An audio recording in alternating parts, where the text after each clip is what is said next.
So I'm very happy to be here today. I'm very sorry that I don't have a lot of time to stay with you. I'm sorry.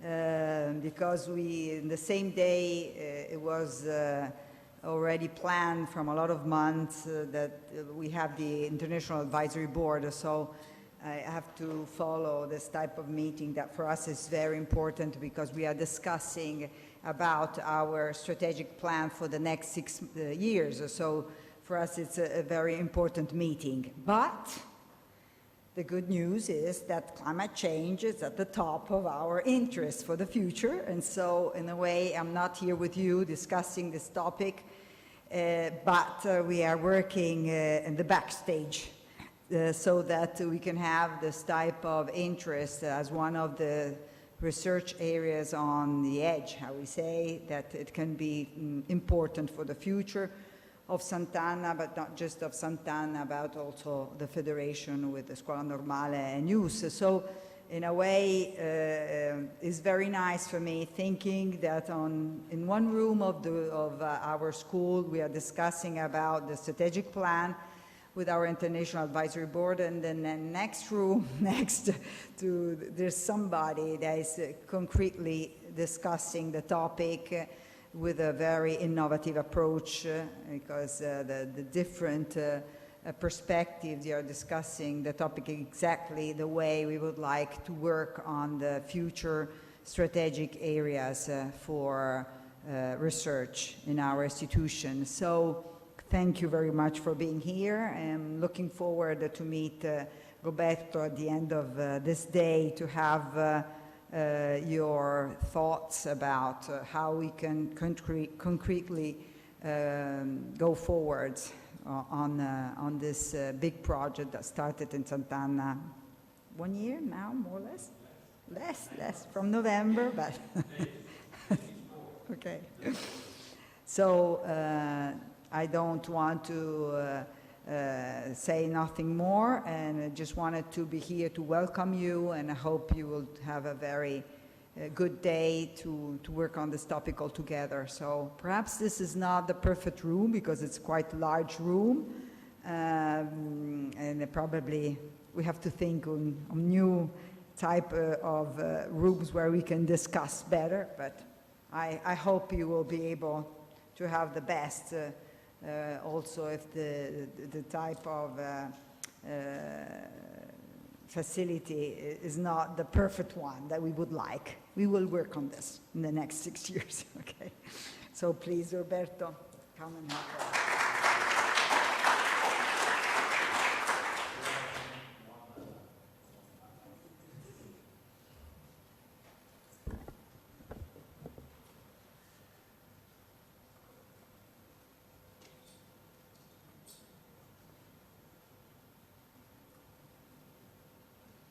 Okay, very good.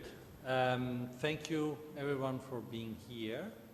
I'm Roberto Buizza. I joined the Scuola Superiore Sant'Anna on the 1st of November last year, and the reason why I came was actually to start a new range of activities linked to climate change. So this is what we have been trying to construct and to define with Scuola Superiore Normale and Istituto Studi Superiori di Pavia.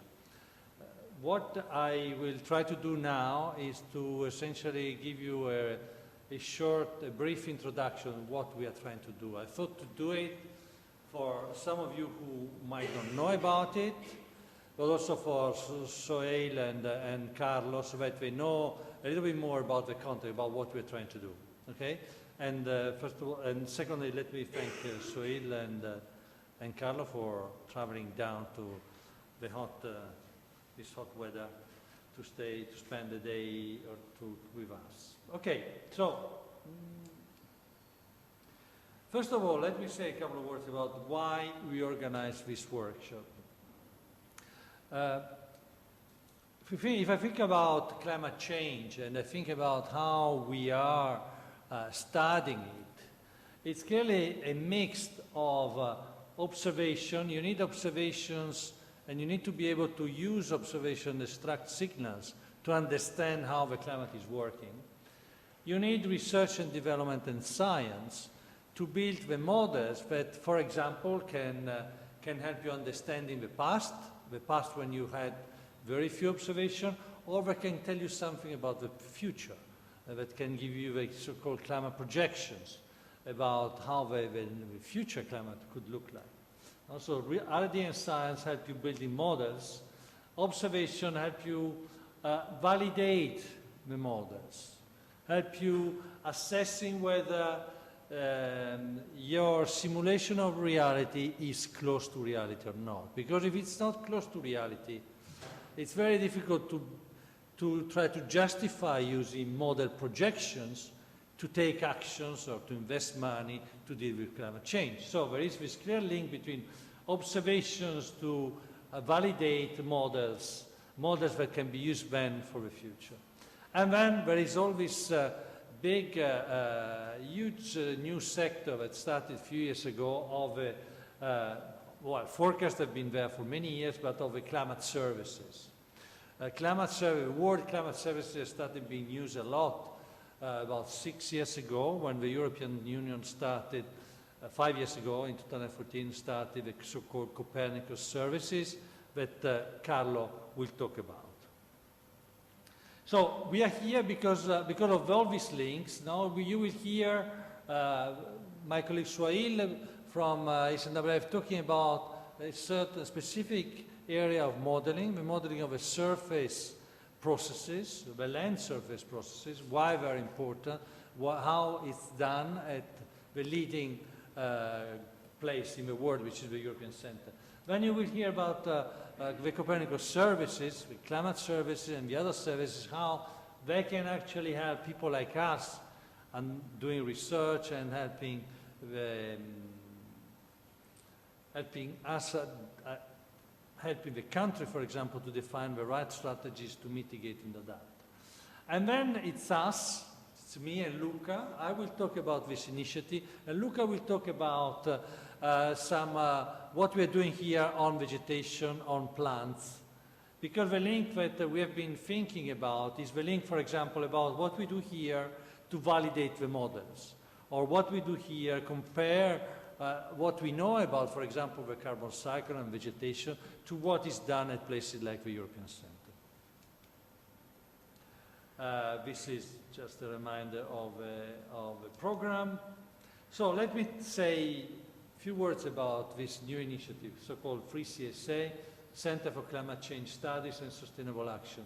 The idea when we started planning it was to match, to have a better interaction between people with a background on weather and climate, on the mathematics, or the physical aspects of the Earth system, on the land, the ocean, the atmosphere, on how the glaciers work, and the people working more on human activities, agriculture, legal and human rights, migration and conflict, energy, economics and finance, healthcare, risk and decision-making. Climate change, weather affects all human activities.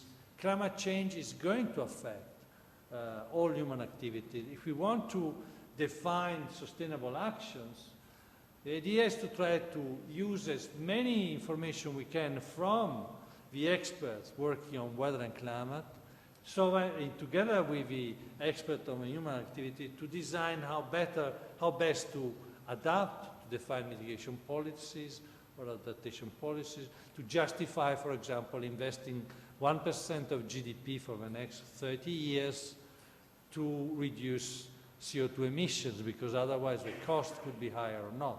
To do that, for example, you need to think about economic modeling linked to climate change modeling, so that you can justify investment in that area. This center is supported by the three Scuole Superiori, two in Pisa and one in Pavia, as I said, Normale, which is the oldest school, established in 1810 by Napoleone. It has about 85 faculty, 250 researchers, PhD courses mainly in science, math, physics, data analysis, but also in humanities, political and social sciences. Sant'Anna was established in 1987. it has a very strong link with Scuola Normale, about 120 faculty, 300 people working in research, and compared to Normale, here there are a lot more research and education done on in the applied sciences, social sciences and experimental science. And then Istituto IUSS Pavia was born in 1997, is our youngest sister, about 25 faculty, about 10 researchers, PhD courses there also in humanities and science. For example, there is a couple of colleagues here working on risk management and extremes and weather, okay? So together with the three schools are started to planning new activities, and this activity on climate change is one of the activities that we want to realize all together. The idea is to build on the complementarity of the schools, on the experts of a different area, work together to approach the global and urgent problem of climate change in a different way. Different from what it has been done so far, where there has been a lot of very sectorial work. Here we want really to look at all the most important sectors that can be affected by climate change. The mission of the center is to identify sustainable actions. So again, it's not really only on the modeling side of the Earth system, but really to try to do studies so that we can identify how best to mitigate and adapt its change. We are discussing both having research and innovation work and objectives and education and training. We have started hiring people so far at the IUSS and at Scuola Sant'Anna. The plan is to grow a group, an interdisciplinary group, with the support of the three schools, and then start also offering courses to existing PhD students or PhD students working in the existing PhD programs, and then eventually possibly design a new PhD course. We met, so far we had 3 interdisciplinary workshops, 3 internal workshops with the faculty from the 3 schools, where we try to define the mission, the key objectives, and we have also started looking at which areas in which we want to start focusing on.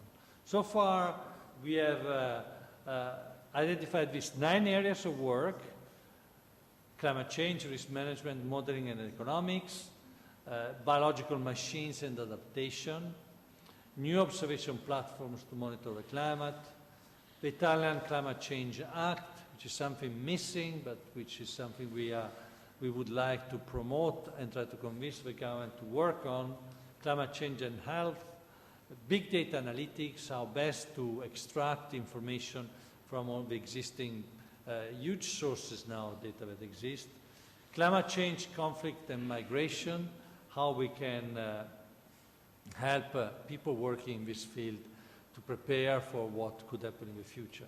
The mathematical challenges of climate change, with a special look on the foundation, on trying to understand whether the current approach of, for example, trying to understand what will happen in the future based on extremely complex and expensive models is the best way to try to understand whether the climate, for example, will make sudden transitions, so-called tipping points. There is one school of thought that you need to have higher and higher resolution models, more complex models, to be able to say something about the future. But there is also a second school of thought, which is maybe if you are able to redesign a model, maybe simplified models which capture the key aspects of the climate, can tell you more than all these extremely high resolution models. So this is the areas in which we are working. So rethinking about how projections are made, rethinking about the theory behind the way we are looking into the future of the climate. And then some philosophical and epistemological areas that link to climate change. One key area, for example, is the issue of intergenerational conflict that has started all this movement called Fridays for Future. The young generation, the generation of students, are asking my generation, the generation of the policymaker, to take actions now, even if the effect of the action taken now will be seen maybe in 30 or 50 years. Why these areas? They're all linked by climate change. So we think that the work done in one area can help advancing work in other areas. For example, modeling expertise can help actually designing models in economics or in agriculture, or for example, the tools developed in one area can help extracting signals in other area. The problem is complex. Complexity implies that you cannot really look at the problem of climate change only through one window, but you really need to think of a problem globally.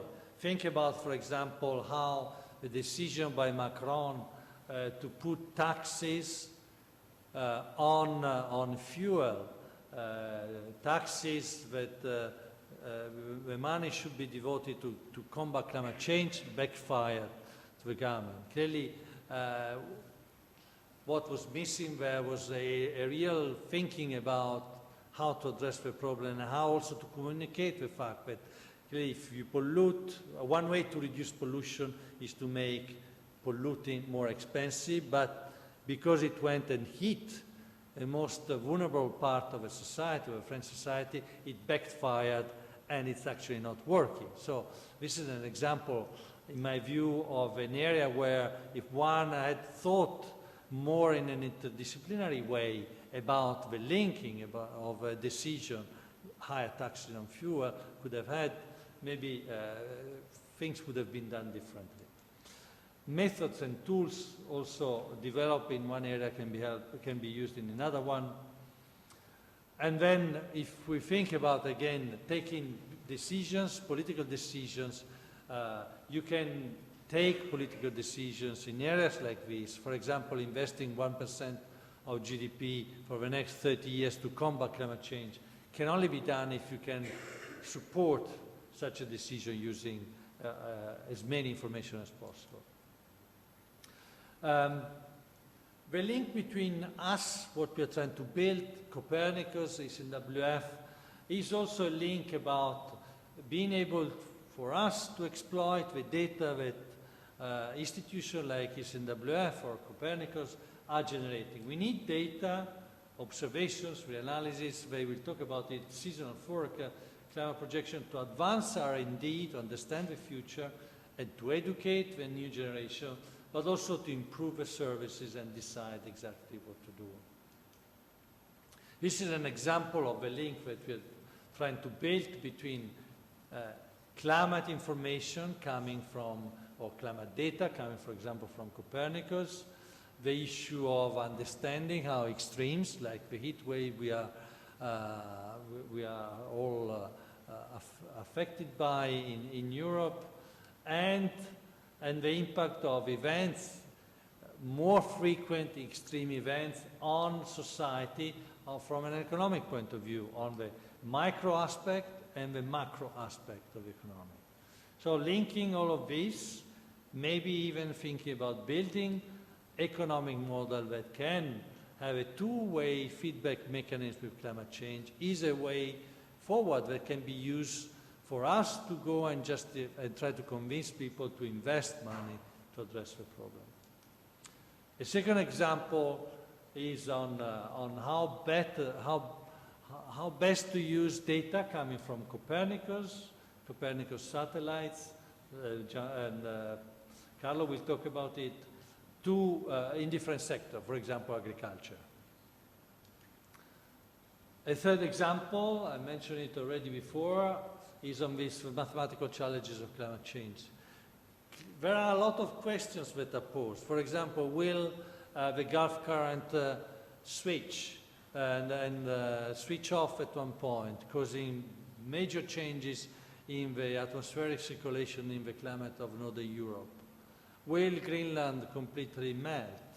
We heard 2 weeks ago a colleague of ours, Joe Tribia from National Center for Atmospheric Research, Boulder, Colorado, talking about the role that the Labrador Sea and the melting of the ice on the Labrador Sea can have on the ocean circulation and how this can affect the future climate. Now, this aspect can be studied using very complex models, but maybe we can understand better whether there could be this sudden transition by looking at the equations, going back to basic, finding a simplified version of the equation that we can treat, I'm not saying analytically, but maybe we can simpler so that we can more easily understand the behavior in case, for example, we keep increasing the average temperature. In conclusion, I hope you will enjoy this day.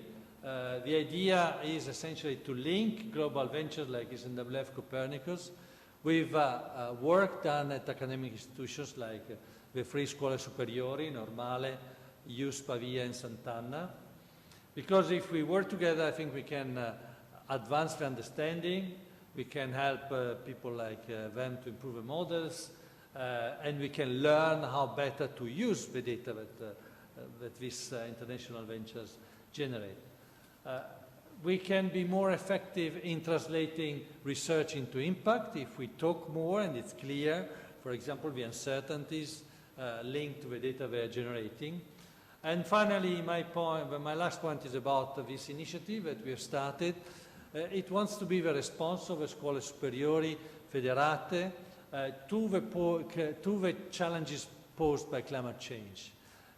We are very enthusiastic. We are building the group, and I really hope that we will at one point start showing what type of impact we can have in this area. So this is all what I wanted to say.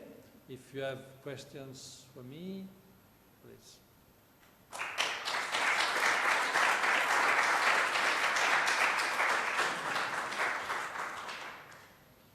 Questions?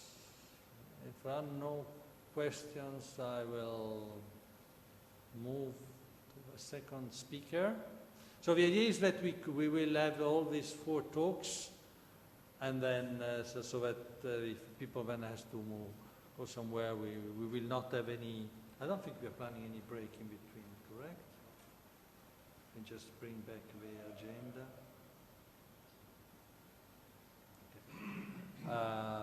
Yeah, the idea is that we continue until 4:30, and then if people wants to have some discussion with the speakers, you can stay on up to 5 maximum, because at 5 we are moving to the laboratory of the Istituto Scienze della Vita.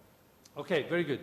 So we move to Souhail Boussetta. Souhail was a colleague of mine at the European Center. He joined about 10 years ago to work on vegetation, then worked on an Earth system model within a project called Earth, and now is part of a team at Ecmwf working on all the coupled processes.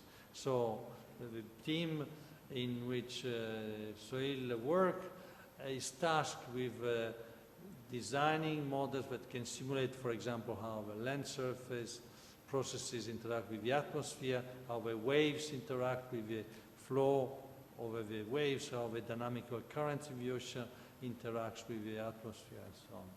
So, Souhail, please come over.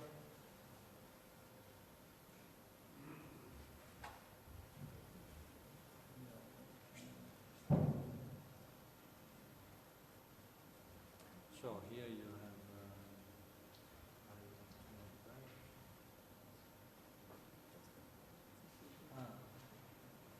Okay. So this is the point.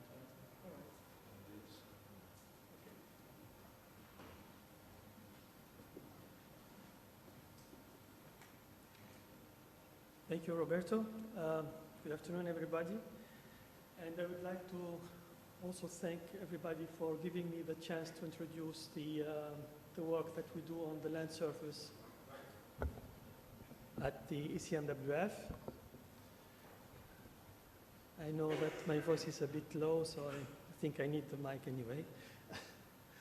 And first I would like to acknowledge my colleague Gianpaolo Balsamo, who was supposed to be here, but for some unforeseen reason he couldn't make the trip, and also all the couplet process team to which I belong. Okay.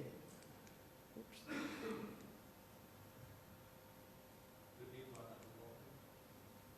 Yeah. Okay. So why land surface matters? You can say because it affects the oops. Okay, I'll use this one. Yeah, this is. Yeah, this one, back, this. And this is the pointer. Yeah. This is the pointer, and this is forward. And then Yeah.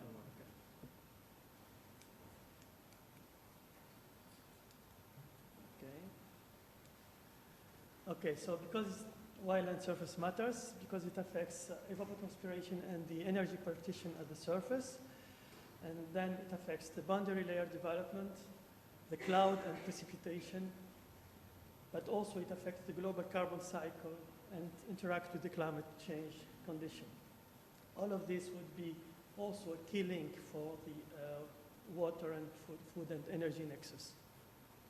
But on the other hand, we have the Earth system model are evolving with higher and higher resolutions, and so there is a need for more or higher physical complexity, but also a better representation of the surface, and here I focus on the vegetation dynamic is also needed.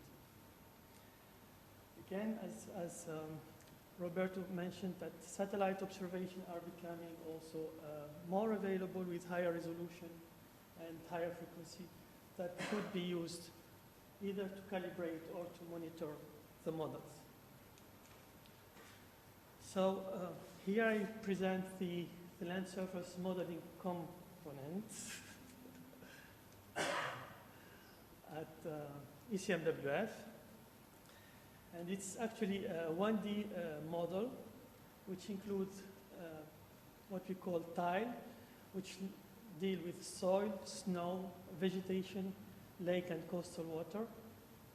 And that runs at the same resolution as the atmospheric part.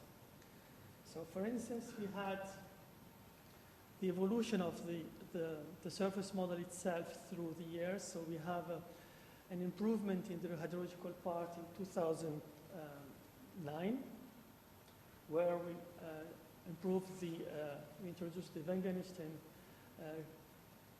parameter. Also in 2010, there was a revision of the snow scheme with better emissivity and snow density. And in 2013, we had the introduction of seasonal vegetation indices, but also the revision of the bare ground soil evaporation. And in 2015, actually, we had a CO2 module went into operation, and then from there, we could have the CO2 flux, and then that was feeding into the Copernicus CO2 composition. In 2010, we had a revision. We introduced actually a new lake tile that was after the Mironov scheme. And now we are working on introducing higher vertical level at the soil and at the snow. So here I would like to introduce the different resolution of the system that we run at the Ecmwf. So the operational high resolution system runs at 9 kilometers. The ensemble runs at 18. These are, let's say, approximate resolution because we are using the spectral one. And then the ERA 5, the ERA 5 reanalysis and the seasonal system runs at 32 kilometers approximately. And we had the ERA interim reanalysis, which run at 80 kilometer. ERA interim was meant to be replaced by the ERA 5, and it should be finished by this year. So how to deal with heterogeneity in the parameterization and higher resolution? So the processes that are most relevant to the near-surface weather prediction are also that interact most with the atmosphere and feedback into the partitioning of the energy. So for instance, we have over the land, we have the snow cover, the ice freezing and melting, have the positive feedback via the albedo. The vegetation have the growth and variability interact with the turbulence and moisture, but also we have soil and snow, the heat transport through these layers.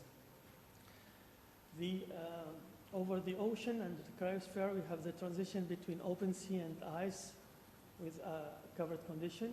But also we have the sea state that depends on the interaction with the wind-induced mixing and waves.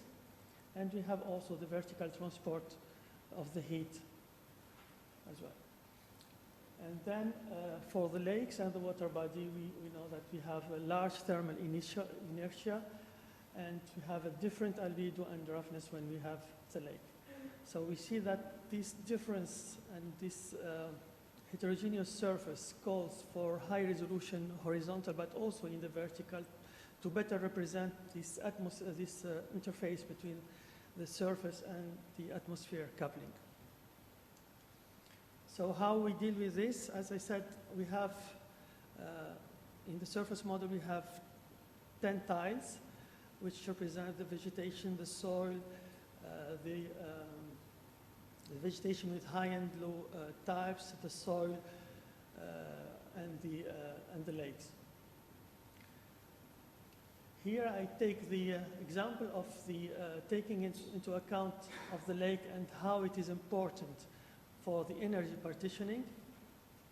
So this is a summer day for a site in Finland. And we see here in green, for instance, is the sensible heat flux over the forest. So the dashed line are the observed sensible heat flux over the forest, and over the blue line is for the lake site. So previously we have the model only modeling the green part, which is the forest, because that point was only forest. But then when we introduced the lake, we could also have the partition of the flux rightly done for the lake part. So here it shows the importance of having the right heterogeneity represented inside the model. So if we have this partition in the wrong way, then the interface with the atmosphere will be not the right one, and then that affects the near surface atmosphere and the variable. So taking into account this would simulate the right partition between the different fluxes. So, and here I take another example of the improving the higher vertical resolution in this case. So the model that we deal with is have four fixed layers, going from 7 centimeter to almost 3 meters, and then increasing the number of layers, especially the one which are at the top. We have better consistency with what we can see with the satellite observation. So, because, for instance, a SMOS or SMAP would see only the very few first centimeter of the surface, and then the soil moisture can be then exactly what we have inside the model.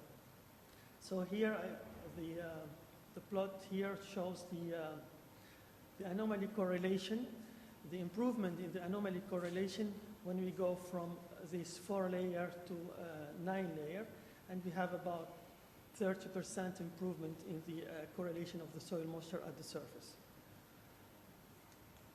So the second example for increasing this soil layer. For instance, we took here the case of the summer 2017, and we have a heat wave over in Spain, in Cordoba, and then introducing the higher vertical resolution had increased the diurnal cycle of the skin temperature by almost 1 Kelvin, which is make the surface temperature much more closer to what we observed. Here I show a plot of the skin temperature compared with the ESA CCI land surface temperature over the Sahel region, and this was done by Trigo et al. In 2015. And we see that our model here, which is in the color blue and red, there are two versions, was not capturing this seasonal cycle of the skin temperature. But doing this multi-layer, increasing the vertical resolution of the soil layer would help us solve this kind of problem. Now, if you go to the snow part, again, increasing the resolution in the vertical, and actually we have a single layer snow going into the model, and then we have introduced a 5-layer model, which is more or less going up to varying at the middle and having 5 and 10 centimeter at the two bottom. And doing so, we could have better heat transport in the snowpack, and then we could reduce the error in the snow depth with regard to what we call the CNOP station. So the CNOP station are the in-situ station that we do the evaluation of our model with, and that was about 17% of reduction in the error. Also, in terms of reducing the 2-meter temperature minima, so we know that we have a bias in the minimum temperature, 2-meter temperature, and then by increasing the number of layers, we have an increase of the 2-meter temperature, actually a decrease of the 2-meter temperature between 2 and 4 for the colder region.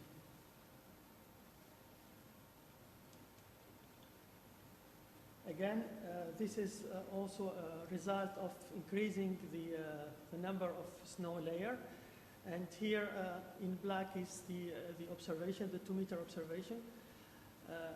And we see, and the model is, what we have is the red one, that's the single layer, and the blue and green one are the multi-layer snow, this new improved vertical resolution of the snow. And we see that increasing the number of layer would bring the 2-meter temperature closer, even though it is not yet what we would like to have, but it would be closer to the observation. So just to mention here that the green one is just a no limiter, that we have a limiter in the model that prevent us to overshoot this type of result, and removing that one didn't help much, but it helps a bit. And this is kind of, for instance, research that we would like to have, for instance, maybe to interact how to reduce these instabilities and numerical instabilities in the snow model. So if you go to the vegetation parameterization evolution, so before 2009, we had a fixed leaf area index. So the phenology in the land surface model is more or less driven by the leaf area index, which is the surface of the green part of the surface of the vegetation that can be observed by the satellite. And before 2009, we had a fixed map based on a lookup table, actually, After 2009, we introduced this seasonal variability. So we see here, for instance, between winter and summer, in the northern hemisphere, how the leaf area index can be varying.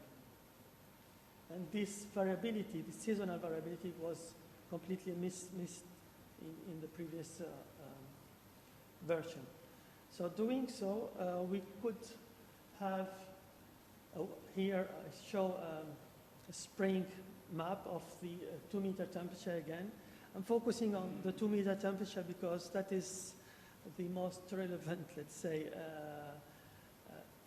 parameter to the human being, and that's the parameter that we look at the most frequently at the center with precipitation and with the scores, actually. And so we have, by introducing this seasonality of the leaf area index, we have a warming, especially in the around the tropic region, and that translates into reducing the error for the 2-meter temperature with regard to the observation.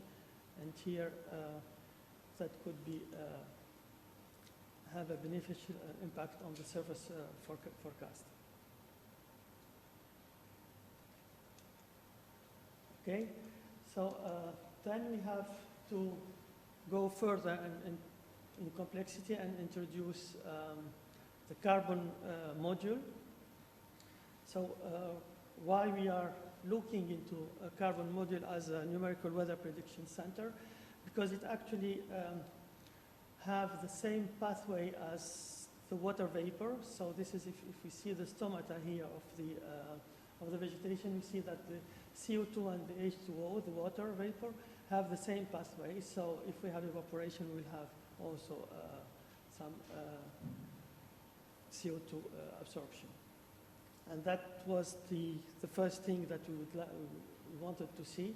But also, on the other hand, if we look at the CO2 budget globally, we see that the biogenic flux related to the vegetation part are the most uncertain one, and they are the part that is considered as residual in the global carbon budget. So we would like to, what we would aim to is to reduce these uncertainties, so better representation of the vegetation process, and also to reduce the uncertainty of the global carbon budget. And that's how we started this part of the research. And okay, once done, we could feed then to the what we call now the Copernicus atmospheric composition, the CAMS. And then we have this animation of the CO2 concentration, which have the global biogenic flux, carbon flux, as a boundary condition, as a surface boundary condition. So then what about the interannual? We have looked at the seasonal variability of the vegetation, but what about the interannual variability of the vegetation? Does it really matter for NWP or for the human being in general? So here what I show is the leaf area index anomaly with regard to a longer period of between 1999 and 2014 actually, and also the albedo anomaly for the same period. So if we see here, for July 2010, for instance, the anomaly was captured the Russian heat wave of 2010, as we can see it here. But also it captured the 2003 European drought there. And in 2010, over the Horn of Africa, there was also a drought which was captured. But over the East Australia, there was a wet spell, which is a recovery from 3 years of drought. Then it was also captured by the anomaly of the leaf area index. And the wet spell was the only one that was mirrored into also the albedo. That's because the we have the greening of the vegetation, but also the darkening of the surface because of the precipitation.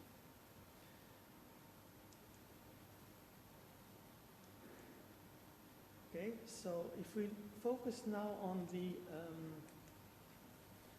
on this case, on the 2010 November case, and where we had this drought and wet spell, and we look at the sensible heat flux, we see here that when using the climatological data, and then these are the difference with regard to this climatology, when using the near real-time leaf area index and the near real-time albedo and LAI, and also albedo. So this case combine the use of the near real-time of leaf area index and the use of the near real-time albedo with regard to the climatology. And we see that here we can see the Horn of Africa signal was there, but also a signal of higher, lower sensible heat flux in the east of Australia.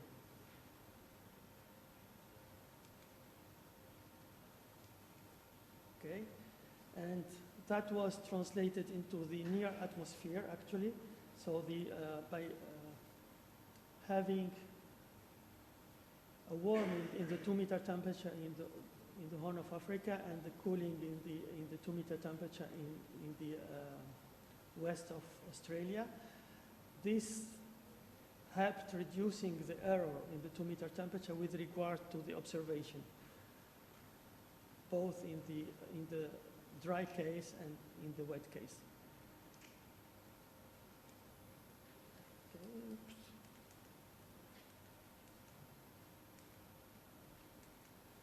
Okay.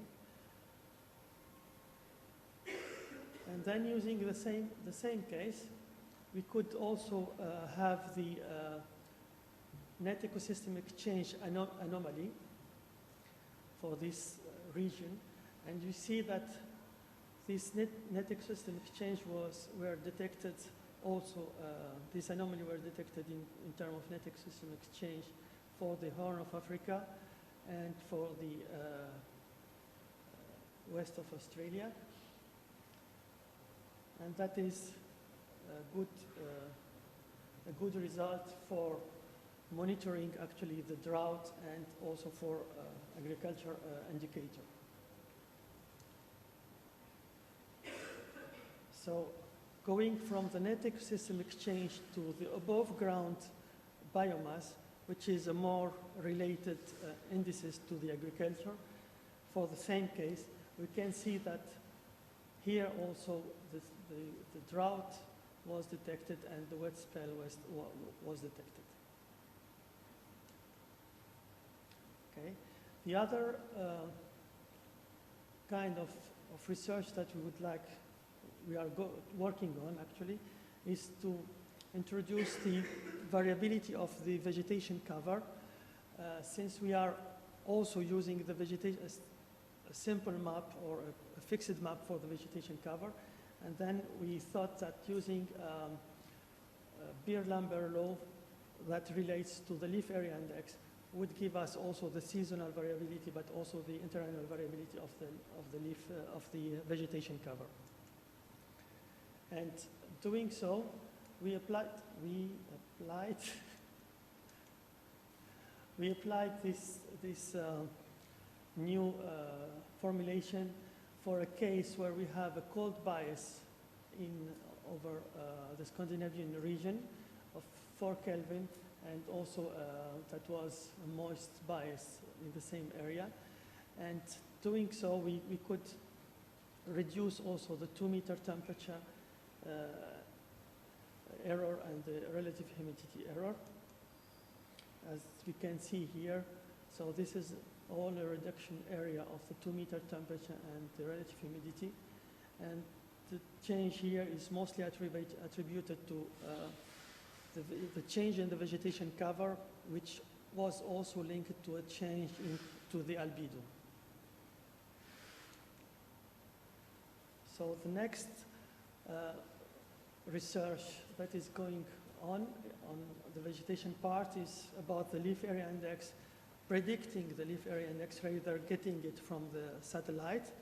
And here what I show is the leaf area index from the climatology and the predicted one with a nitrogen decline model.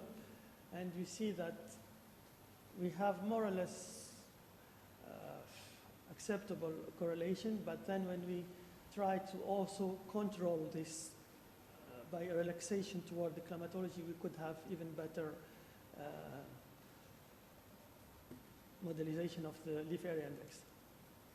So using this model of the prognostic leaf area index with a call toward the climatology, we also try to relate to the above ground biomass.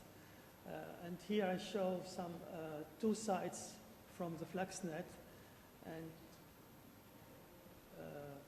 actually here it's one side, but it's one with the absolute and with the anomaly value, and with the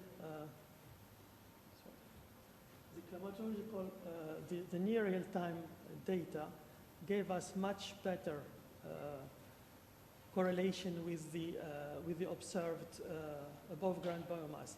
And these was against the WOFOS data. The WOFOS data are data from the Joint Research Center for agriculture monitoring. And in general, for most of the sites that we did, there was a better correlation with the prognostic LEI. So the final thought that I wanted to introduce here, that in a big data era and with computing time revolution and evolution, let's say high resolution global model are becoming reality. So with increased resolution, Earth system model will have to take into account additional layer of physical complexity, such as the higher vertical discretization, and they show the soil and snow.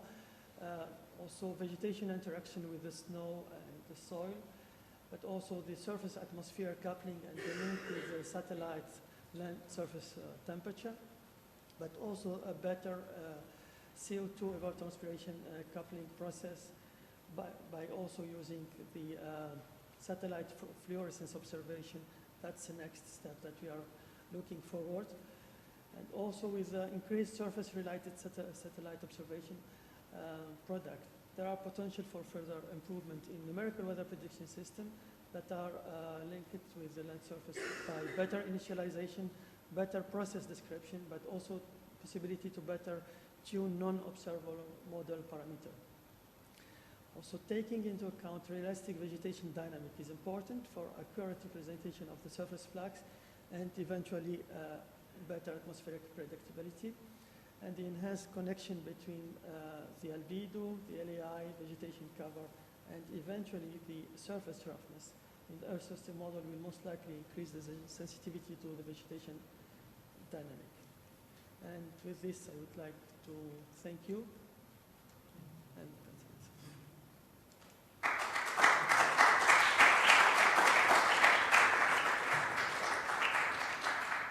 Thank you. Other questions? Yes, My question is related to the ocean, because you were mentioning that there is an impact of some effects of the ocean on this land surface model. So I was wondering if there is a main effect of the ocean that plays a major role in the land surface model performance. So Okay. there is The surface wind, Yeah. there is I see what you Wait, mean. I was please. expecting some. the atmosphere. Yeah. What- Spray, for example, I heard about the albedo, for Okay. example.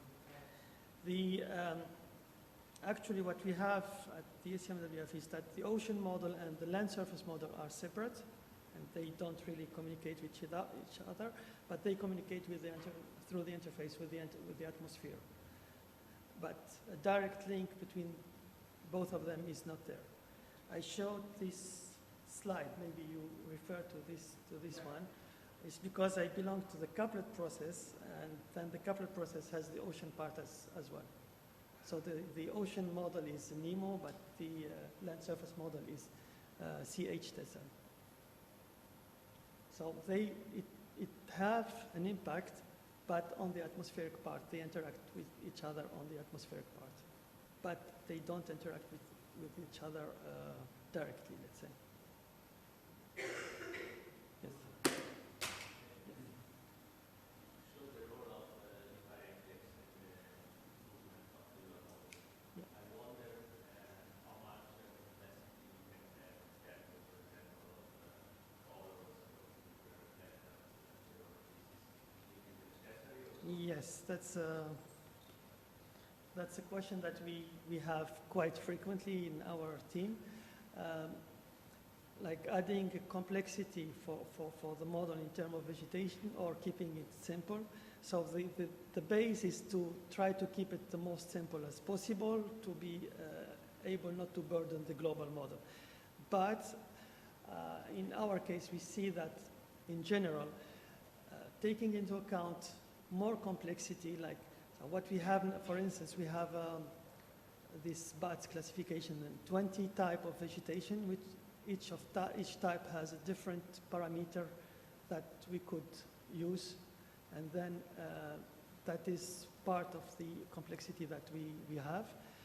But of course, for instance, what thing we would like to introduce also the C4 and C3, this drought tolerant and drought non-tolerant. That's one thing that we would like to introduce because we believe that it will improve the canopy resistance.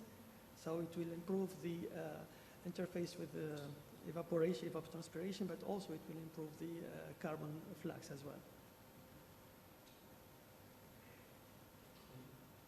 I have a question about the vertical resolution of the soil.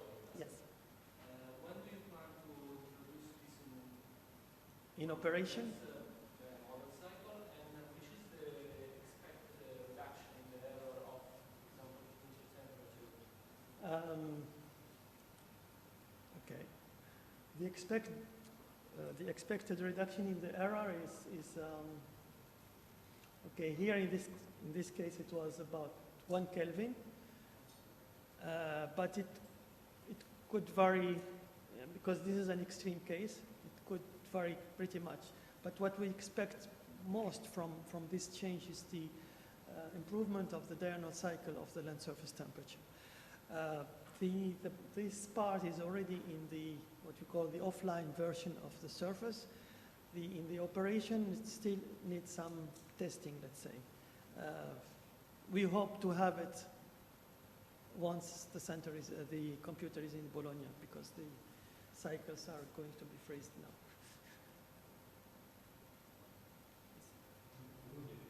Thank you for your interesting talk. The model is very complex and is coupling several different processes. I was curious to know if there is any kind of validation for each of these single processes. Yes. Yeah. So I was not very clear probably on this. So we have few type of validation. So first we do what we call the offline surface model. That's only the surface model. We force it with the reanalysis, for instance, ERA interim or ERA 5 now. Sometime when the observation is available, we forced it with the observed observation. And then we do the evaluation against in situ observation. That's the first level evaluation. The second level is done when we do a 2D global evaluation, and then we compare with reanalysis temperature, like what we have done for the seasonality of the leaf area index, for instance. And then the third level is we do the coupled model. That means we run the offline, the surface model coupled with the atmospheres, that's the whole model, in reanalysis mode. And then we see how much we reduce the different parameter. Mostly we look at the near surface atmosphere parameter, like the 2-meter temperature, the 2-meter relative humidity, and so on at that level. So this is our, let's say, step of validation. So I have a question. Can you say a bit more on how you validate, for example, the new land surface scheme with more layers at a specific site? So how many sites, so-called super observation sites you have, and what kind Okay. of variables are you actually using to validate Okay. the model? Usually we use the, what we have available, and one of the available thing are the FluxNet site, for instance. There are some super sites like Lindenberg, like we have the Boreal Forest. Also, we have a site over Spain, but we wish to have a site here in Italy as well. And then this validation is done usually on the flux and on the surface flux, energy surface flux, latent heat, sensible heat, CO2 biogenic flux, but also on the temperature and humidity.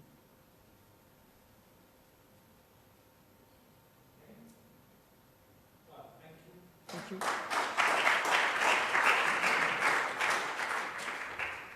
Right.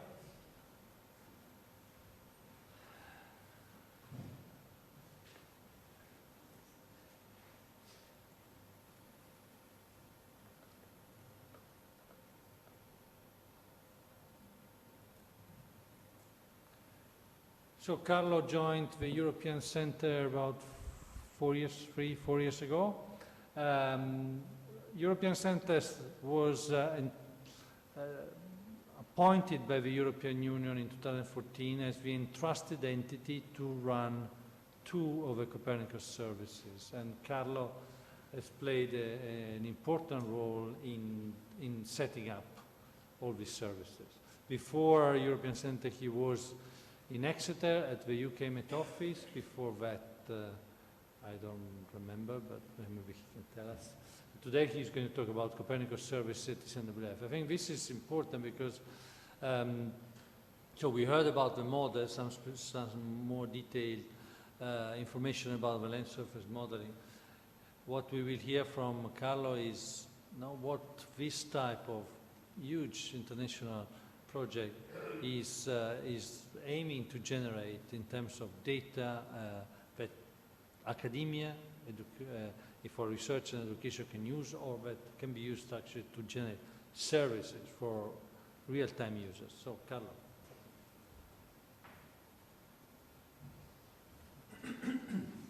Thank you, Roberto.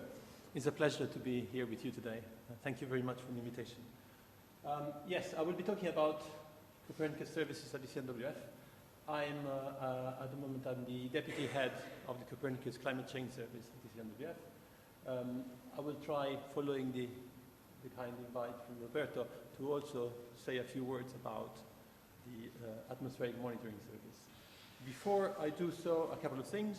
The first one, let me acknowledge my co-authors. Well, it's not really co-authors, they have contributed in some shape or form to the talk. So Jean-Noël Trépeau, Vincent Ripoux, Dick D, Richard Engel, and Anka Brukshaw, Cedric Bergeron, and many, excuse me, many others within the Copernicus department. The second caveat before I start is just to guess a bit the audience. I mean, Roberto told me that it is a very diverse community, very interdisciplinary. So before today, how many of you have heard of Copernicus? Hands up. Okay, that's more than half. That's good. How many of you have heard of the Climate Data Store? Climate Data Store, that's less than a quarter. Good. How many of you have heard of Reanalysis or know what a Reanalysis is? 5, 6? Okay, thank you. That's good. So let me just start. This is almost compulsory. I think Souhail managed to get away without presenting this slide, but it's almost compulsory when you are an employee of Ecmwf. So Ecmwf is the European Centre for Medium-Range Weather Forecast, and it has been the leader in the production of weather prediction for the last 30 years.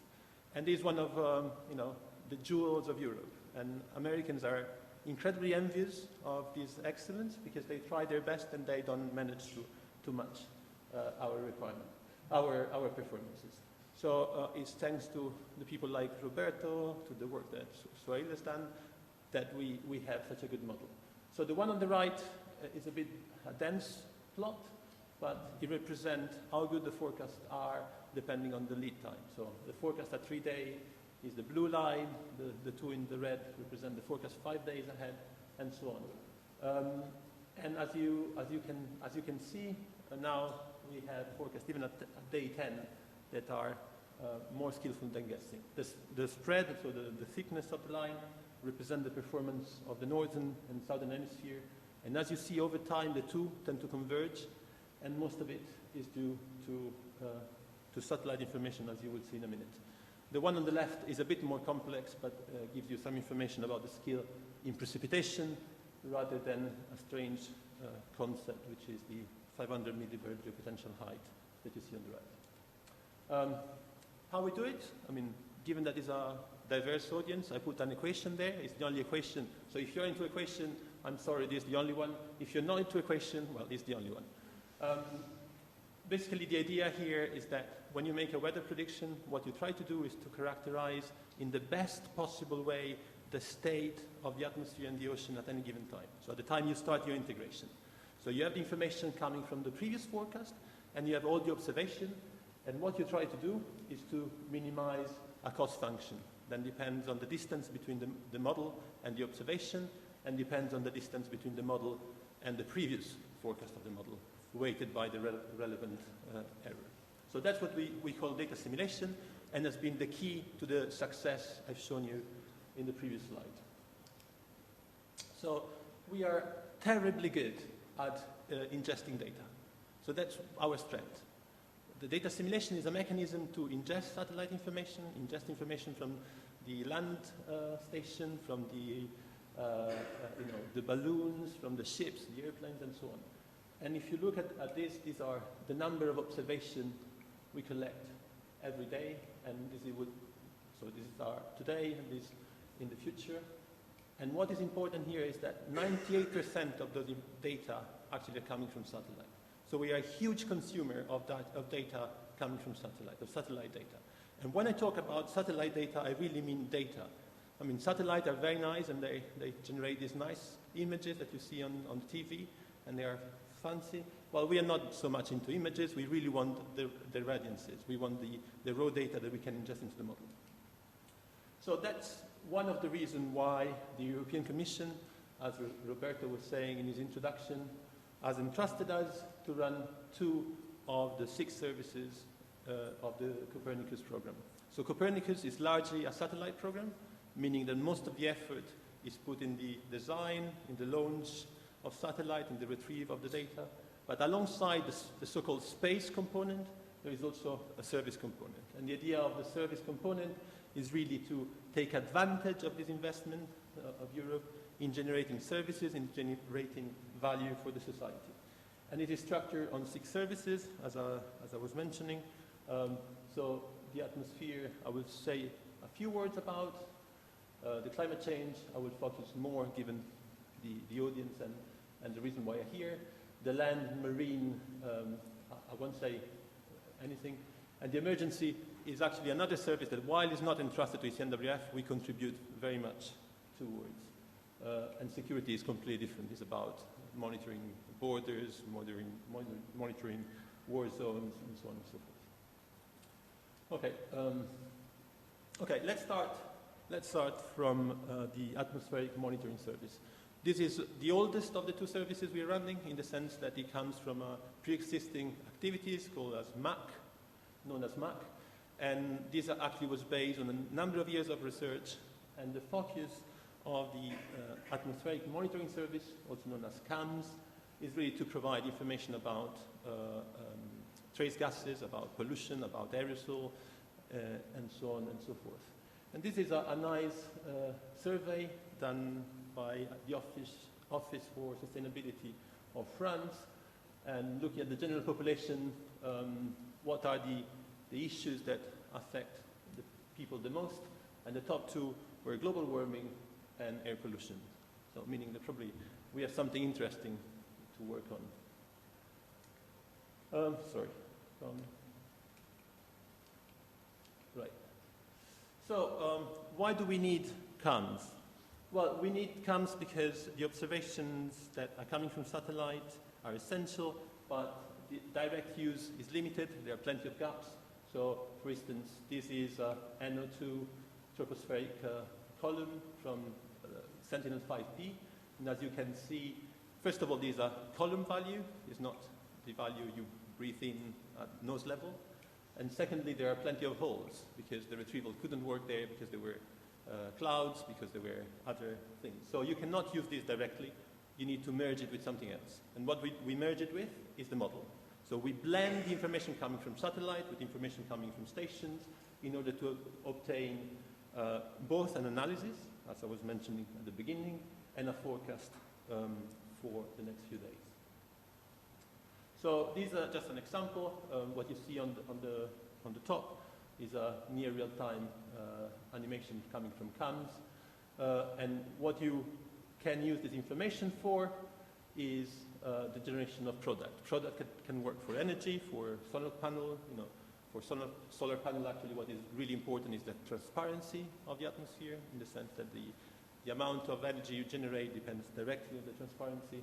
But also a matter of air quality, is a matter of policy relevance in terms of cross-boundary pollution, and so on and so forth. So CAMS has a portfolio of product. Some of those are regional, higher resolution, so analysis and forecast, as well as reanalysis. Reanalysis is a very important concept I will go back to in a minute. I explained at the beginning what an analysis was, that a simulation is to generate the initial state of the integration. We call that the analysis. We can repeat this process back in the past, and actually this gives us an understanding of what the weather, or in this case, the atmospheric composition was at any given time in our recent history. There are also a number of global products, as well as supplementary product and emission product, which can feed directly into the climate change as well. So, just to give you a very, very rapid overview of some of this product. These are, you can imagine a user being a newspaper, worrying about the smoke coming from Indonesia, or the forest fire in Africa affecting the air quality in a certain location. And so having a model able to trace back the mass of air to the origin of the fires, and estimate the amount of carbon, the amount of aerosol or methane that is there is quite important. But you can actually do the same at the regional level, so a higher resolution model, and provide this information directly to user who want to know about the air quality in the place where they live, or use this data to drive an even higher resolution model, maybe a national model of air quality, or a regional model of air quality.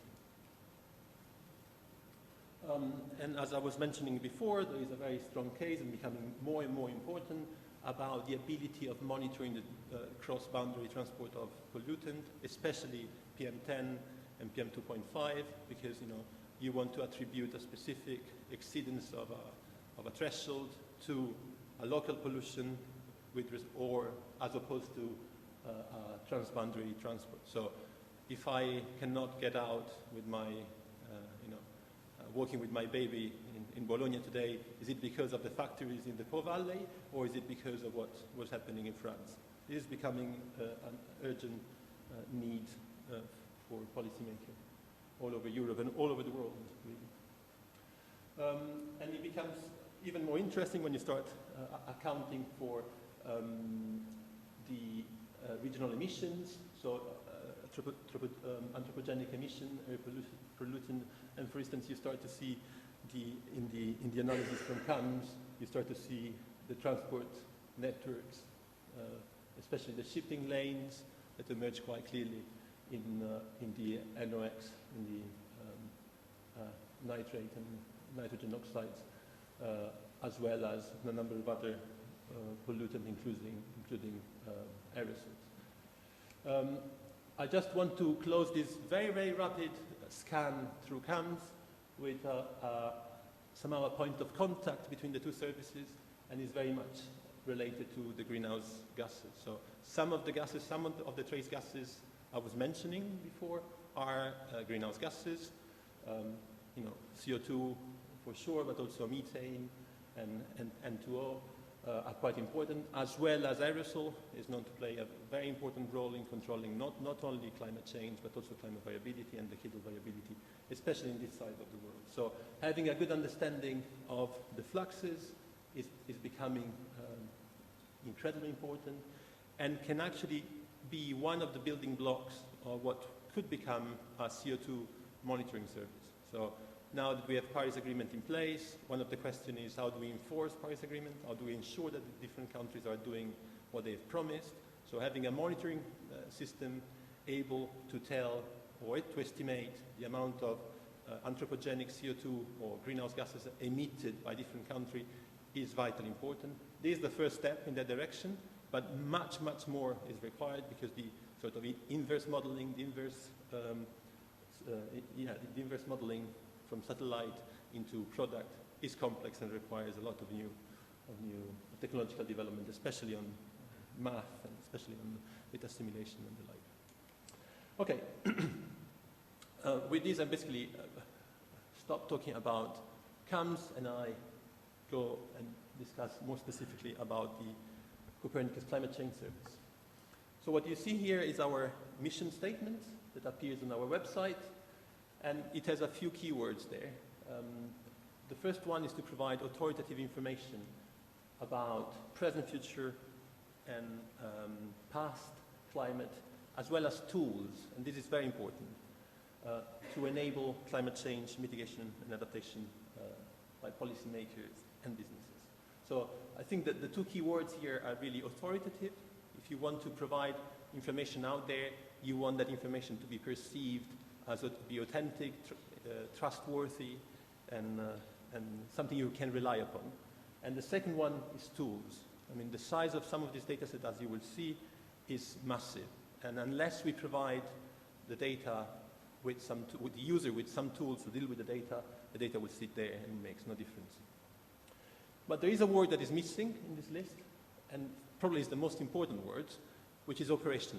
So the reason why I left the Hadley Center and I joined ECNWF and C3S is because I think we need a step change in the way we deal with climate information.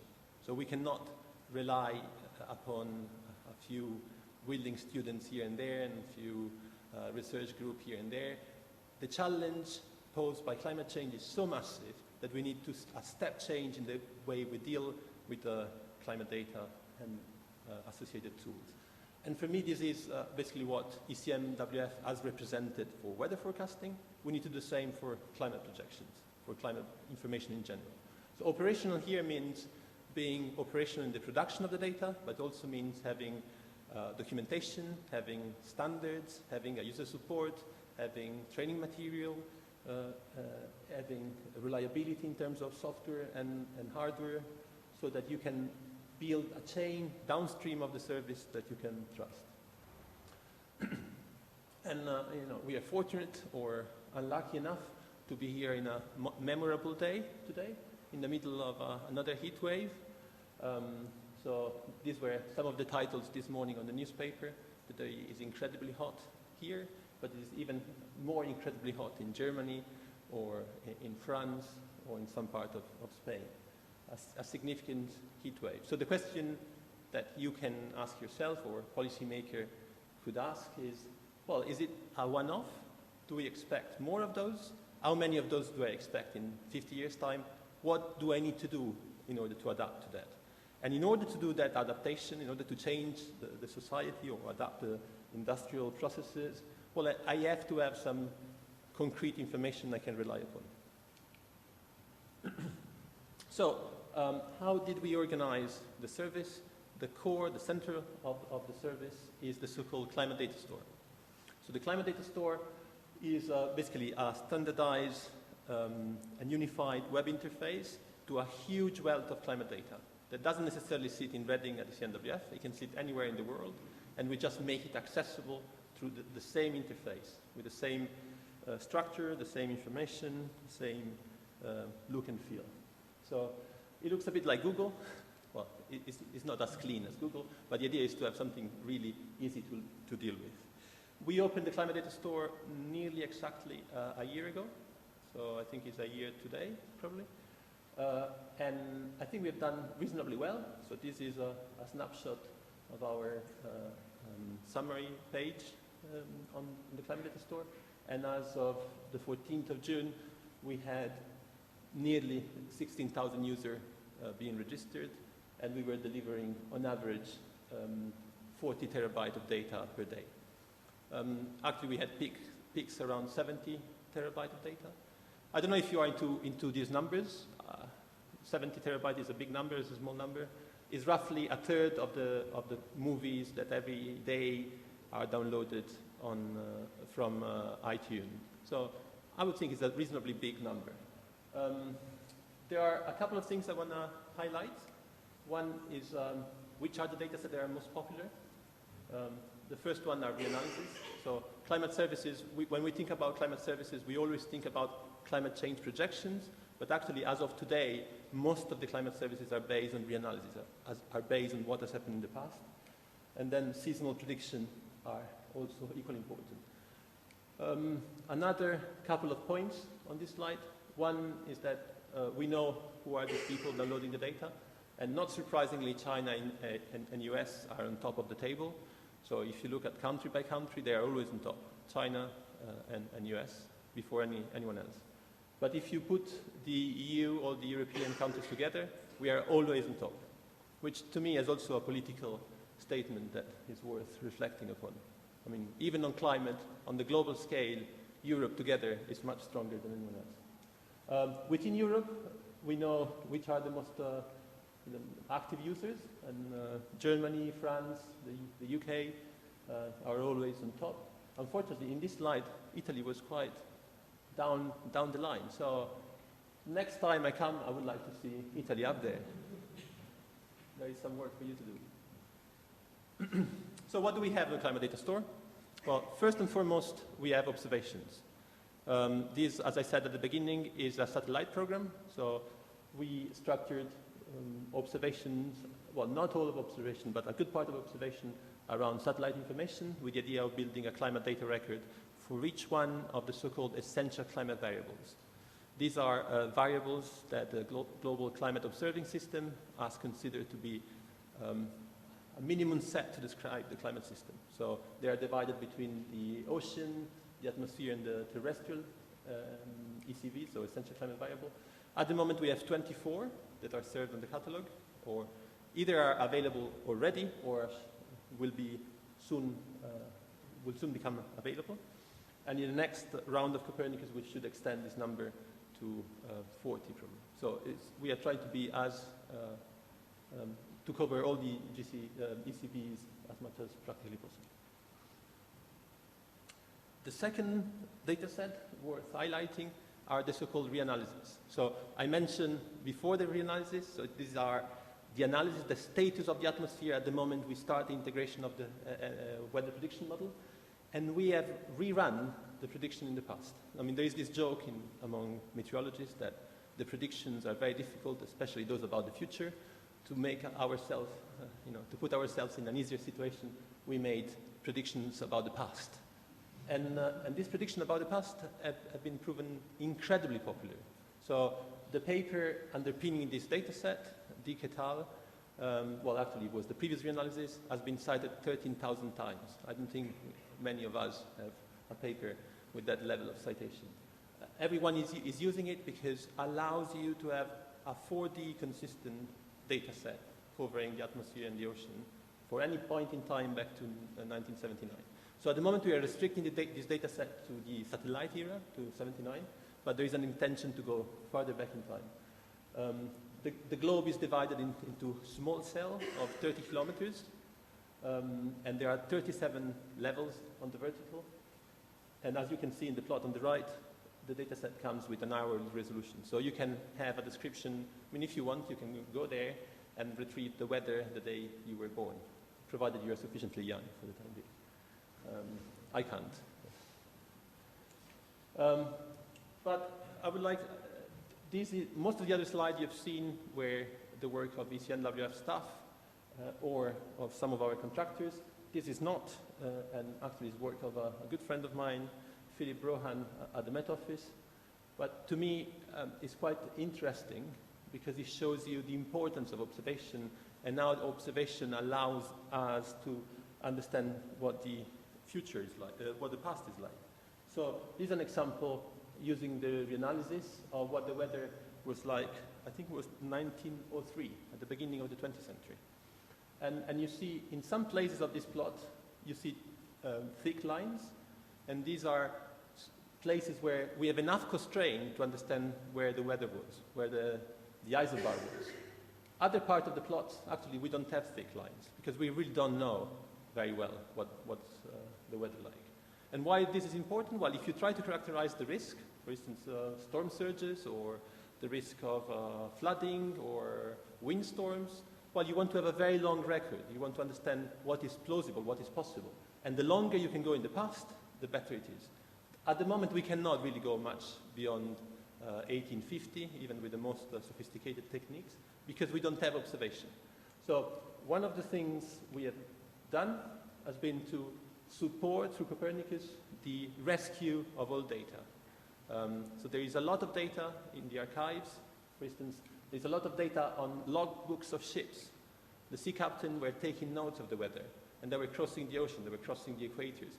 So there is a wealth of data there that needs to be digitized and made in digital format so that it can be used. And once the data is in digital format, then we can run our simulation scheme and go farther back in time and have a better characterization of the climate variability. Sorry, this was a bit of a parenthesis about the analysis, but I think it's important to stress how important the observations are. And normally we tend to forget. We always think about fancy model and satellite, but actually, especially old stations are incredibly valuable. The other data set available on the Climate Data Store are the seasonal predictions. So these are slightly different from the weather prediction I was mentioning at the beginning. These are coupled systems, so where the ocean is fully coupled with the atmosphere, and they are run not just for a few weeks, they are run for typically 7 months, 10 months, or so into the future. Before Copernicus was funded, this data was not freely available in Europe. The only data, seasonal prediction data available freely was the data coming from the US. But thanks to Copernicus, we now have not one model, but actually quite a few. So we have the data from the model at ECNWF itself, from the UK Met Office, from Met France, from DWD, from CMCC here in Italy, as well, after this summer, the data from JMA in Japan, Canadians, and NOAA. And what Copernicus has done has been try to make all these different data sets more or less homogeneous in terms of metadata structure, in terms of size of the reforecast for the past, in the ensemble size, and so on and so forth. And finally, I mean, clearly, it's a climate change service, so we must have projections. And effectively, the Climate Data Store provides information about global projections coming from CIMIP, so this is Climate Model Intercomparison Program, and CORDEX, which is the regional modeling intercomparison at the moment for Europe, but again, soon, probably by the end of the year, we should have also the data coming from other CORDEX initiatives. All of this comes with some sort of a high quality standard. So for each record in the catalog, there is a scrutiny. So you cannot put on the catalog whatever you like. There is a vetting process. You submit your data to us. We check that it's good, that it's consistent, there are no errors, and then we publish it. But quality is a bit of a difficult, elusive measure. Quality doesn't exist on its own. It's in the eyes of the beholder, so to speak. So what we do is to provide each data set with a data quality assessment for the user to make their own call on whether a data set is or is not fit for purpose. Okay, so let me just show how this works. So this is once more our website. You can go there, you can click on Climate Data Store, and as I said, it looks a bit like Google, and it has a big search button, where you can type the keywords you like best, let's say temperature, and the system returns all the data set that have something to do with temperature. Then if you click on one data set, there is a tab that describes what the data set is in sort of general terms. It's not too technical. It should be readable by anyone. And then there is a download tab that allows you to download the data, should you want to do so. So you can select the variable, the year, the month, the hour, and so on. And provided you are registered, which is free, but allows us to monitor who are the users, you can retrieve the data. You don't need to go through the web interface. If you don't like web interface, there is an API that allows you to do the same at the machine level. I think this is great. I like very much this catalog, but to be honest, it's not the first catalog of climate information that is out there. I mean, there have been other initiatives before who have made climate information available. I think we have done a particularly good job, to be honest, but it's not new. What I think is new is what we have done next. So alongside the catalog, we put a cloud computing, effectively. It's a private cloud. It's not massive in terms of the computer Roberto used to play with at IUSS. It's not a high-performance computer. It's a big Linux cluster, let's say. And it has a reasonable disk space. So we have a petabyte of disk space that has just been updated to 4 petabytes. So we have a bit of space there. And what this allows you to do is to run a simple or complex script, manipulate the data before retrieving it. Just an example. This is an example of a plot I've done for my wife, who was writing a paper, and she wanted to know which were the areas of the globe where the sea was the calmest. So we define the calmest as being with winds with less than 6 meters per second and wave height of less than 1.5 meters. That's quite straightforward. You know, it's not a complex script. But if you take ERA 5, so the reanalysis data, for these 3 fields over a year, hourly resolution 30 kilometers, you're dealing with 100 gigabytes of data. And my laptop cannot handle even the simplest script for 100 gigabytes. So what I've done has been to write a simple script on that machine I've shown you. And,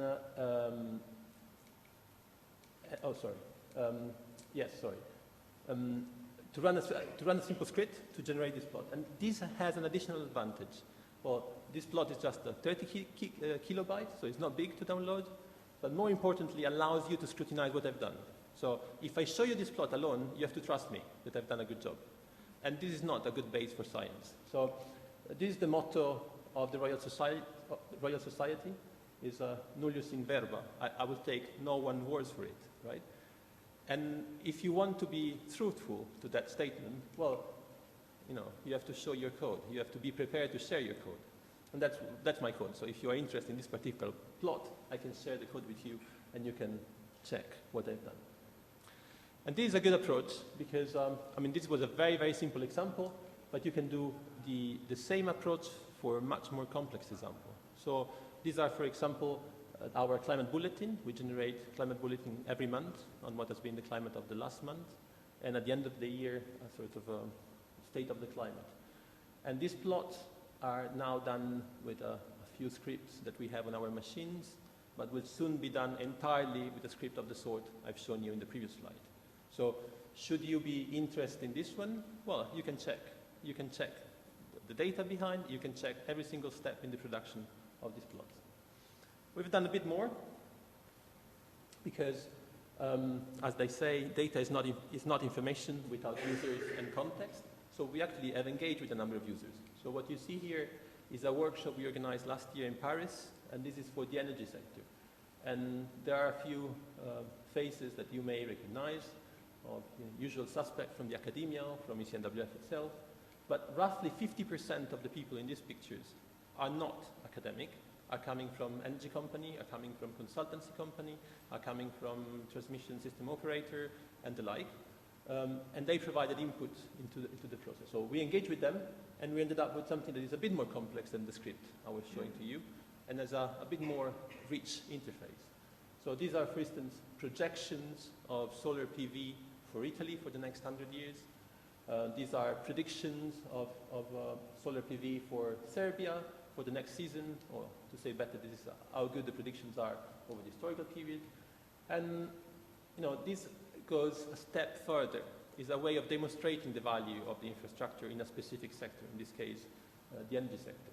And there is an extra point I would like to make. What you see here, an increase in the PV production for Italy, and you may think, okay, this is because the aerosols are disappearing, the atmosphere is becoming cleaner. No, it's just because we are installing more panels. So when you go into the impacts, it's never the climate alone. Actually, climate is one of many components, and it's not necessarily the biggest. It's really about working with the other sources of information as well. We have done the same for a few others sectors. This is for water resources. This is an assessment of water resources throughout Europe. And as you can see in this case, in the plot, it shows the drying of the Mediterranean, in particular the drying of Spain, with different scenarios for river flow in Madrid by the end of the century. But again, taking the invitation from Roberto quite directly, and there were a couple of mentions to finance and to insurance. I just want to show an example of one of those demonstrators that we developed for the insurance sectors. So what you see here is the storms, is the track of one of the most devastating storms in European history, which was Storm Daria. And what you see behind is a footprint of that storm.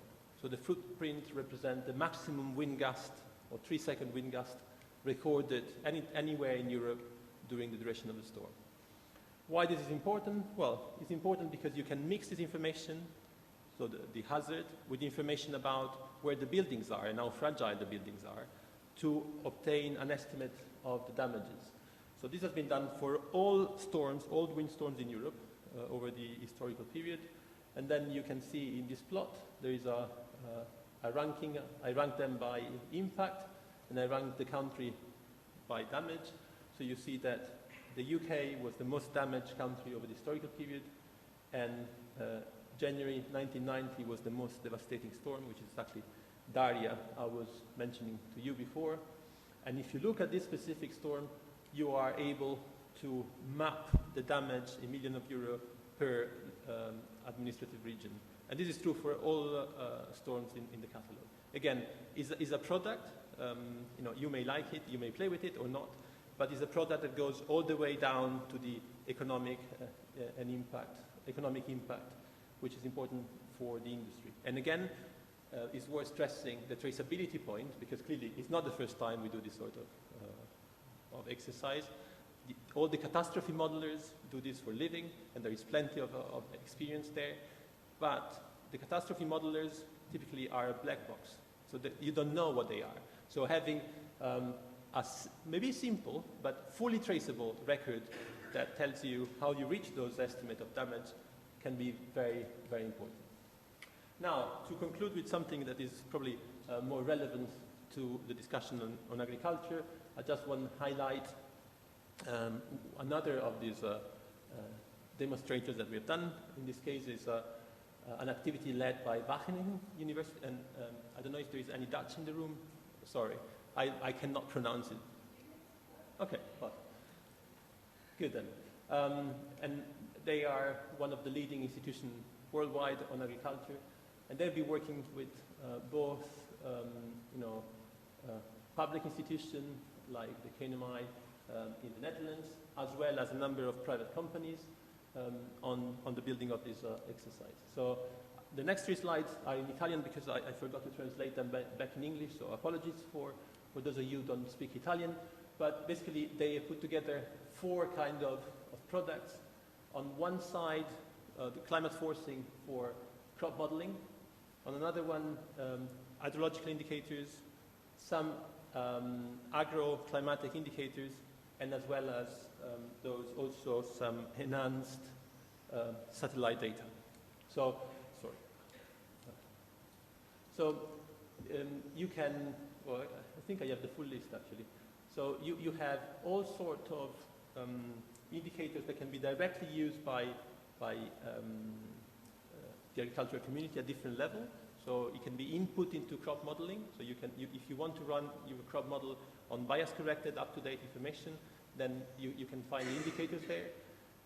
There are some enhanced Earth observation indicators, evapotranspiration or harvest index or NDVI, so where you actually index a parameter on, for instance, for forestry, it's very important. They want to know whether the NDVI image collected on a certain day corresponds to the same phenological stage than another year. And in order to do that, you want to actually index the NDVI with, for instance, the growing degree days and the like. So this is the full list of parameters they're coming out with, and all of those will be available on the Climate Data Store. So it's really a wealth of data to play with. Once more, as an example on how the infrastructure can be used. So just to give you an idea of how many of those, I haven't quite got the grip of it. How many of those projects we run. So this is just an example of the 3 we are running now operationally, one for water, one for energy, and one for insurance. So these are running until the end of our delegation agreement with the Commission.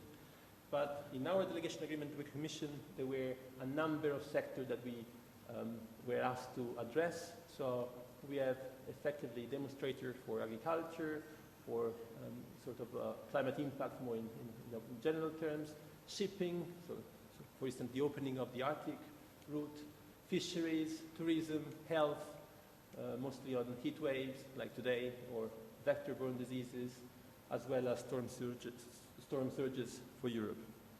But following the example of CAMS, we then decided to do an extra step and try to stimulate the downstream exploitation of the data even further. So through a series of specific calls that put in touch, put in contact expert user with experts on our end, we develop real concrete downstream applications. So CAMS has done a lot of work from the weather prediction that now are on the weather, on Euronews, and probably will be on CNN in the near future, to application that can run on your mobile phone about air quality and so on. So we have done this for CAMS, and following this example, we are doing the same for C3S.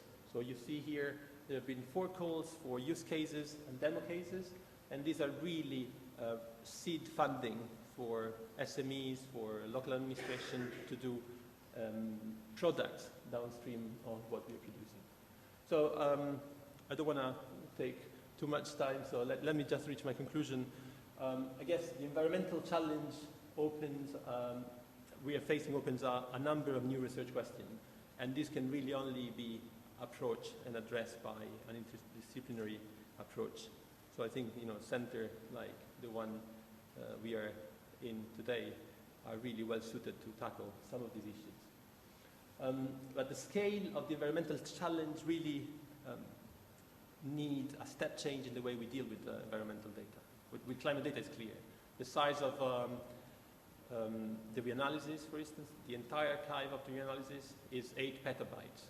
You don't deal with 8 petabytes without having a proper infrastructure to deal with that.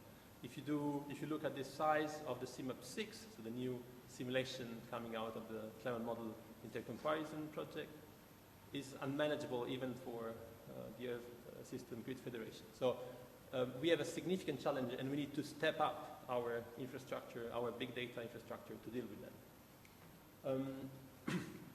We are playing, as a Copernicus services, our role in the process by making a very significant amount of data totally free and accessible for all sorts of applications, and we really want users to engage with us and use this data.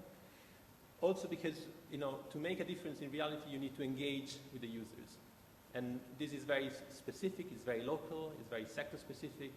no program can do it in isolation, certainly not ECMWF. So the only hope we have to make a step change in the way we deal with environmental challenges is really to empower the downstream sector, to empower the research group, to empower the SMEs downstream, and make them interact with the user and generate value. I think that's it. Thank you very much for your attention.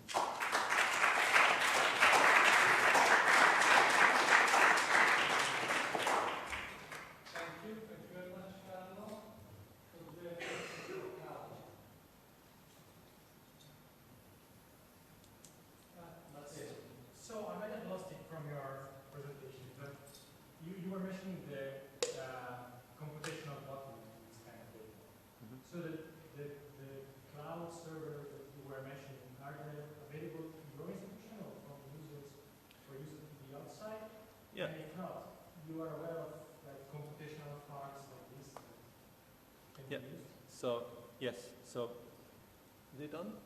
No, okay. Can I share the screen?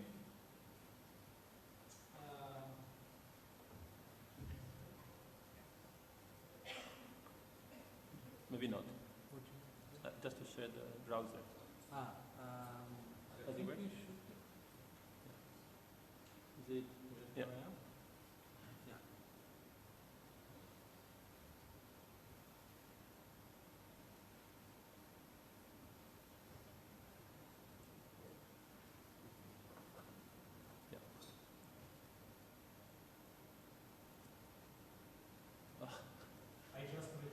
All right. So, well, I would need to put my credential here. But basically, if you click on that tab, you access the machine, and you can write your script and run it there. So, I mean, I was keen to show it to you because it's really open. It's not. I mean, clearly, it's not like having the login of a Linux box. You cannot do whatever you want. It's a restricted environment somehow. But all sort of post-processing of the data that are on the catalog is possible. And we are expanding the set of tools on an almost daily basis. So, you know, the plot I showed to you, the one I've done for my wife, that was done with a public account. I haven't used any trick. It's just open. That's very cool. Yeah, I agree. It will be very useful. Good.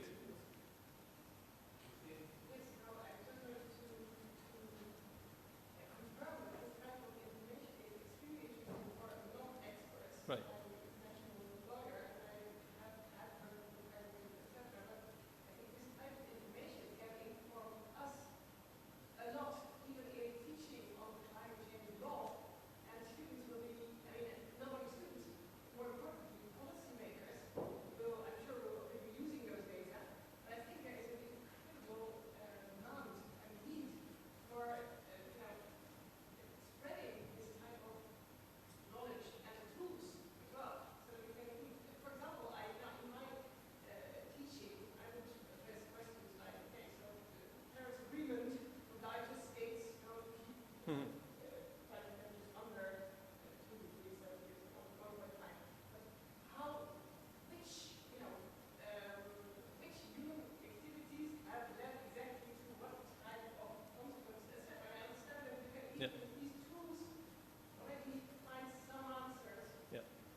And you may actually be interested in a call we opened recently for the development of an experimental, for now, attribution service. So to do rapid attribution, like now everyone in the press is asking, is this heat wave due to climate change?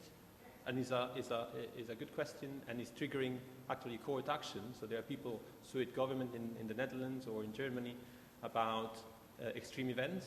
And if we can demonstrate up to a certain extent that an event is more or less, or has become more or less likely because of climate change, this may well have repercussions in a broader society.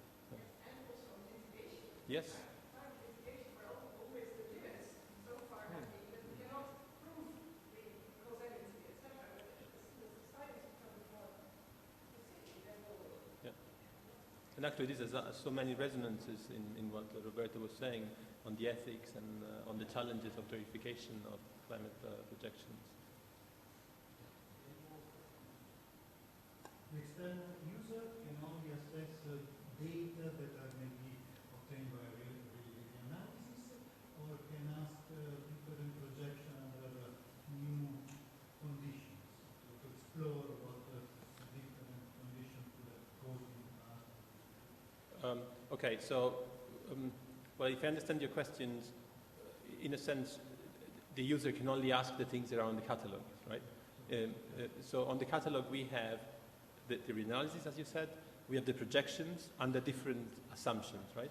So we typically use the RCP, so the different pathway scenarios, and so the simulations there are the simulations that are used by IPCC, if you want, and you can select among those to explore the uncertainty there. Okay, well,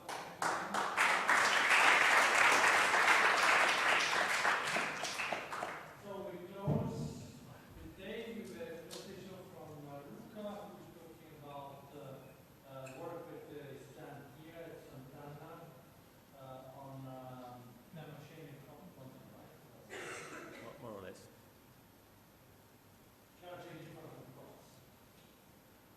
Okay, thank you. And I will change a little bit the perspective because I will talk about what we are doing in our institute regarding the impact of climate change on crops.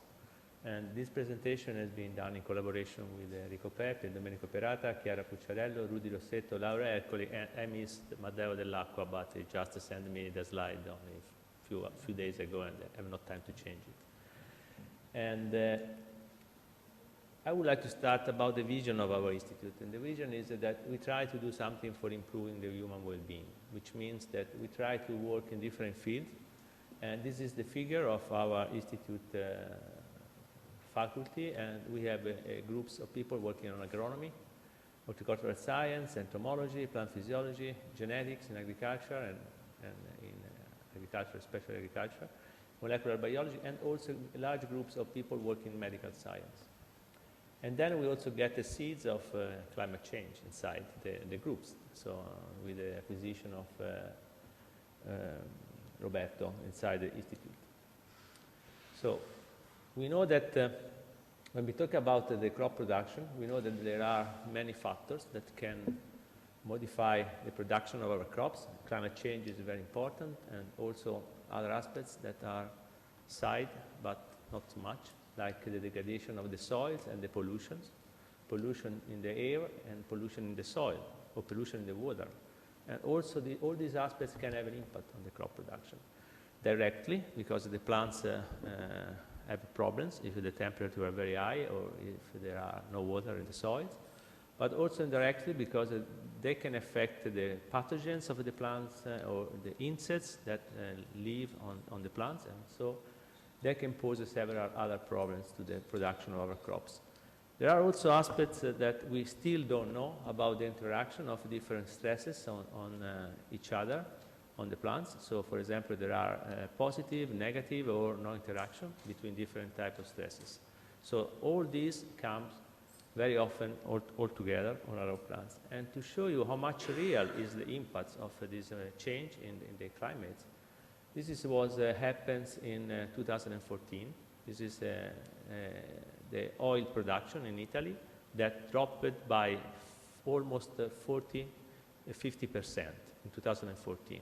And the causes of this was the combination of the effects of high temperature during flowering and heavy rains that decrease a lot the production of olive fruits and improved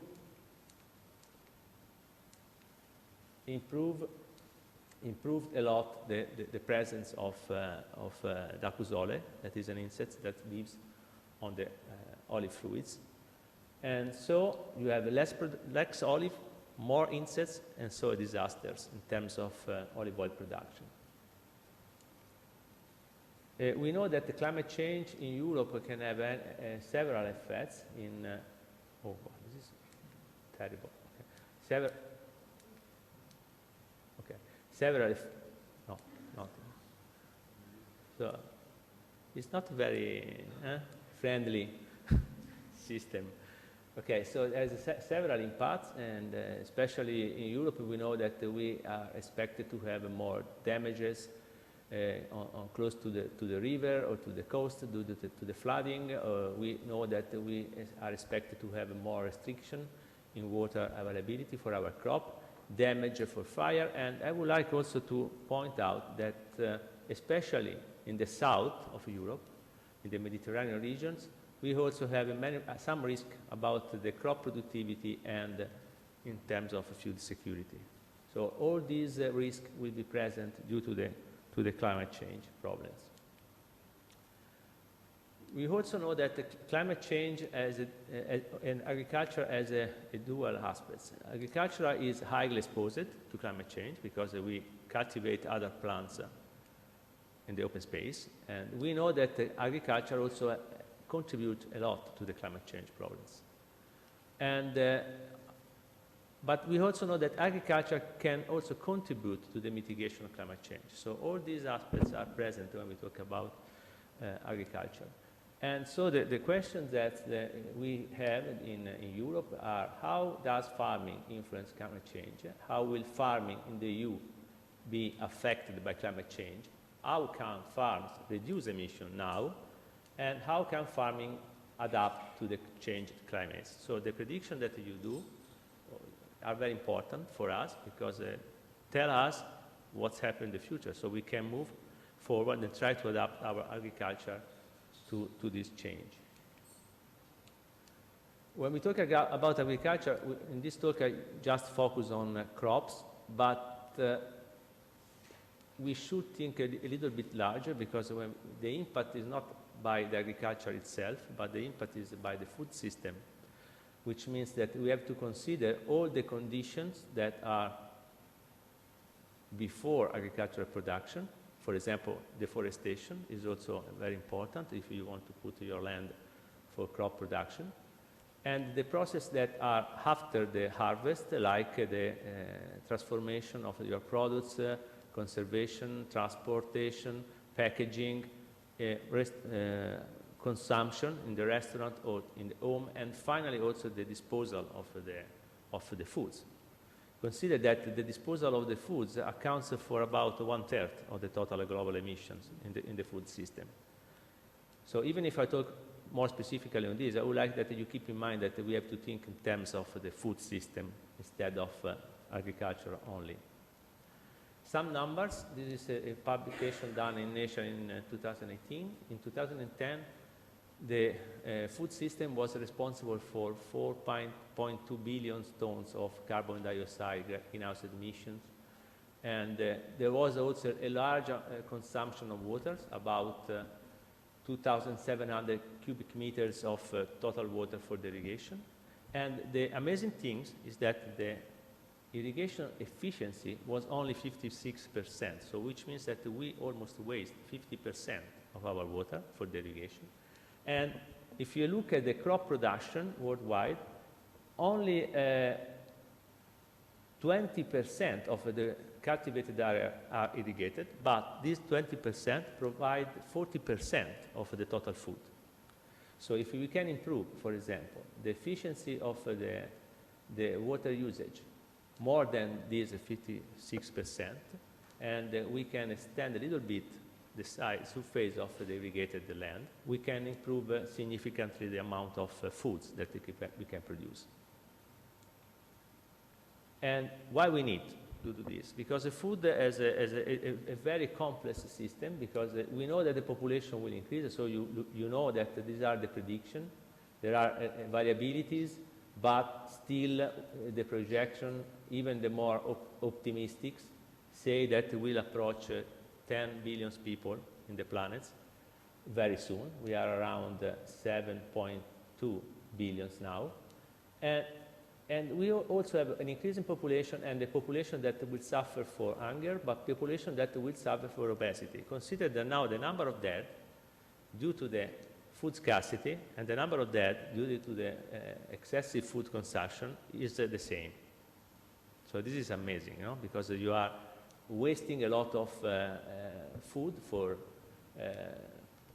people that don't need and people that need these things.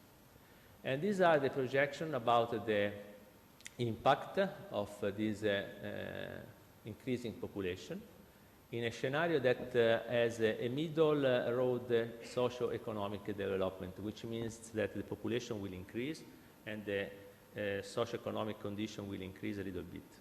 And if you look at this, the greenhouse emissions will double in only 2010, 2050, so this was the article published in 2018, will double, due mainly by the consumption of foods that is animal food.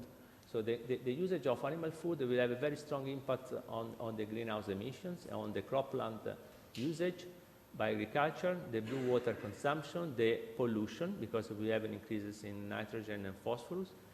And if you think a possible solution, just to show you how much complex is the system. It's not only a question of try to study the plants that are more adaptable to the increase in temperature. If all of us decide to shift to the Mediterranean diet or model, then we can significantly change this scenario because we get a very low increase in meat consumption, and we also get a lot of benefits in terms of health. Because no.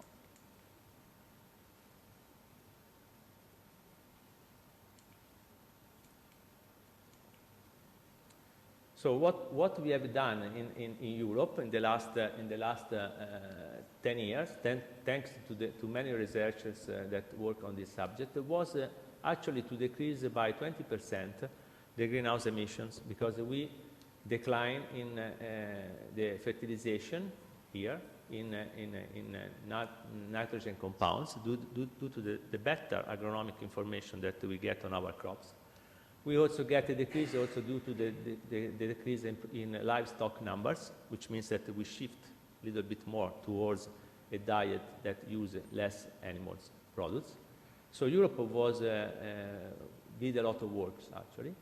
And so agriculture and forestry has also this important role in storage of these greenhouse gases. It's an emitter, but it's also a system to storage the CO2 inside the ecosystem or inside the soil system. So in terms of carbon cycle, for example, we know that the role of the plants are important, but even more important is the role of soil. For example, we know that in soil, this is the soil organic carbon, and this is the organic carbon in the biotic pool, is about 3 times the biotic pool. So if we could find some agronomical solution to increase the soil organic carbon, then we really have a strong impact on the mitigation of the global change. We know, for example, that the soils, especially in the Mediterranean region, is very poor in terms of organic carbon. And then a lot of groups, especially I cannot tell you any single research that has been done here, but many groups in the agronomic areas are working in trying to shift our agricultural production towards, for example, organic or minimum system for the working on the soils. Try to adopt, for example, slurry, liquid manure to the soil. And these figures show you how it's possible to, in respect to the conventional management technology, shift your soil organic carbon pool more, increase a little bit more, up to 100% in some cases, or even in the worst cases, you can have a shift about 20–30%. This is, I think, is a very significant thing that is possible to do, just changing the cultivation technique. In this work, I will show you an experiment that has been done, a specific experiment that has been done by our agronomic groups. They studied the effect of the long-term tillage on the nitrogen fertilization on the organic carbon storage. They use a minimum tillage system and a conventional system. and 2 levels of fertilizer, 0 nitrogen fertilization or 200 nitrogen fertilization in wheat. And what they show here, they show focalize a little bit more on the soil aggregates. The soil aggregates are very important because the soil organic carbon is not stored in the soil in places that are not specific. Usually, the more persistent ones is stored in micro aggregates, the aggregates that are between 50 and 250 microns. And what this group did was to analyze the effects of these different tillage of the soils on the improvement of this specific fraction, the fraction that is more important for the storage of the organic carbon. And you can see that if you shift, the green ones are the minimum, and you have an increase in the numbers of these aggregates into your soils. And this means that you also have an increase, taking into consideration also the fertilization, especially in this depth of the soil layers, a significant increase in the megagrams per hectares of soil organic carbon. So putting together the tillage of the soils and the fertilization, you can get a production of wheat, modify the system of tillage, and then you have almost a double in the increase of the soil organic carbon. So these are the type of research that, for example, the agronomic groups are doing in our institute. Another thing that is very important is to understand the impact of climate change on the vegetable production and product quality. In this figure here, you can see how much complex is the system. So when you have an high atmospheric CO2, for the plants, high atmospheric CO2 means fertilizer because the plants heat CO2. But we also very often have an higher temperature together. And then it means that you can have an increase in annual yield, but you can also have, for example, a reduced product quality. So it's very hard sometimes to understand really the impact if you don't provide experiments to proving what's going on. For example, this is a very old paper we published in 2001, where we show the impact. At that time, we studied 360 micromoles of CO2 was the standard. Now it's not anymore. And we predict 560 as a possible target for the future. And this is olive leaves, and this is the photosynthesis. And what we show was no significant change in the photosynthetic system, okay, at that time. Using these, not these ones, this is our phase facility, open field facility, where you can artificially increase the concentration of CO2. We also studied, for example, the impact of drought, long drought period on the wood anatomy of our plants. And this is an experiment on olive trees, irrigated or not irrigated for 18 years, so a very long period. And what we observe here, this is a little bit complicated, but we basically observe a shift in the xylem distribution. This plant usually have an early wood and a late wood. Early wood means that it's formed during spring, then the plant stops and then start to grow again after the summer. And if you have a continuous irrigation, so no drought stress, then the xylem are not, you cannot see this interaction. This is just to show you how the biological systems can be really adapted to different conditions. Some words about the adaptation. Adaptation means that we could anticipating the adverse effect of climate change, and there are also many possible solutions. So, for example, we can modify the varieties, the species, the fertilizer, the water management, or harvesting, managing water more properly, alternating timing and location of cropping activity, diversifying income, or, for example, improving the management of pest, disease, and weed. In the Institute, we have many groups that actually works on pest and weed management, considering how the climate change or the condition can impact on these aspects, and also using climate forecasting. That is very important to predict and to minimize the risk. When we talk about these adaptation strategies, we also have to take into account the different type of agriculture, because agriculture means that you think that this is the agriculture that still exists in many areas of the planets, and I can say that this is probably the most important fraction in terms of numbers, and this is the industrial agriculture that we have here in Europe and the United States. So these two agriculture need different solutions, and we cannot approach in the same way. For example, when we think about, for example, agriculture for south of, for people that don't have a specific agronomic technology, I can show you this work that is very nice, done by the groups of Professor Pe and Matteo Dell'Acqua, the genetic groups. What they did, they start from natural population, using the DNA markers to identify the different varieties, climate models, and then they fuse together the genetic information with the climate model to identify the genes that are important for confer this climatic adaptation. And this means that they could, for example, identify many local varieties that has a broad range of responses to the drought or to the climate-specific condition, and then deliver the new, these old or revised varieties to the farmers to improve their income. So do you understand how much important it is to have a very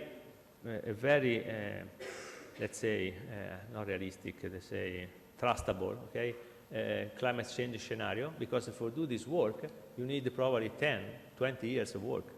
So if you tell me that the next 50 years, the climate will predict that the temperature will increase and they have more drought, and then you have a lower temperature and a lot of rain, then all your work is gone, because you have selected things that are not totally unuseful. So I think this is an aspect very important. Flooding is also an aspect that we are studying, because this is the intensity of the flooding that we had from 2001 to 2016. And this is, you can see that in Europe, and the trend is always an increase in the flooding events. And there is a very bad news, because the plants cannot survive prolonged submergence. Even sometimes a few days of submergence means the death of the plants. And this could be the impact. The impact is on rice. Usually rice is considered the plants that survive to flooding, but look at here. This is a tolerant variety, and this is not tolerant variety. The production here is 3.8 tons per hectare, and this is 1.4 tons per hectare. When we talk about flooding, it's very important the sensing of the oxygen and the signaling, because plants underwater do not have a respiration, properly respiration. And so they go this anostic stress. And in the institute, Professor Licausi and Professor Perata published in 2011 in Nature the proof of how plants sense the oxygens. And this thing is very important, because thanks to this discovery, they could, for example, explore the possibility to produce plants that, in this case, this is the wild type, this is the model plants, under submergence, the plants is in very bad condition, and here, overexpressing a single genes, the plants survive. So this is also another aspect that we should take into account, the utilization, for example, of genomic tools to modify our plants to get resistant material even to these very strong events. This is another thing that they are doing now in rice. These are the coleoptile, and it's work like a snorkel when it's underwater. This coleoptile is longer, this is shorter, and now they are analyzing these responses to identify the genes that are responsible for these phenotypes. And they identify for the moment almost 130 genes that could be useful for these responses. We also have some work in the prediction of how the climate change or the weather could impact on agriculture. Sorry for the Italian, but I just inserted this slide in the last moment because we did this work for 8 years together with the Tuscany region, and then we stopped in 2011. That is amazing, because I think now we need it, because it was very useful. Thanks to the meteorological weather station of the region, Tuscany region, we could use this information to predict, for example, the accumulation of the bricks of the sugar into the fluids, and we also could use to predict the phenological phases of the plants. But suddenly in 2011 the region decided to close the service, and then we had to stop it. We also have a lot of work using this system for the automatization of measuring, in this case, the fluxes of water into the plants, using, for example, the endometers, heat pulse, or these probes for the turgors that can give you really a lot of information about the consumption of the water state into the plants. And using this type of approach and soil sensors in this application here, in this project, in Globe Artichoke, the agronomic groups could, for example, I go a little bit faster, could, for example, localize these sensors close to the root, and then with this sub-irrigation system, irrigating the artichoke at the correct volume of water. So using that we call a precision farming approach, they could develop this application on mobile phones to get a remote control and moving towards that we call agriculture 4.0.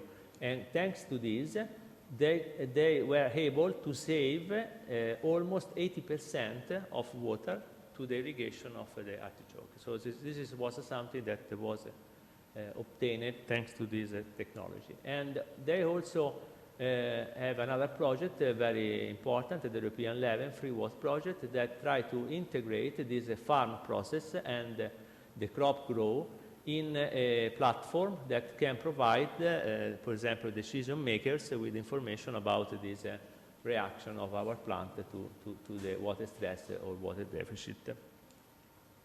This is the website where you can get more information.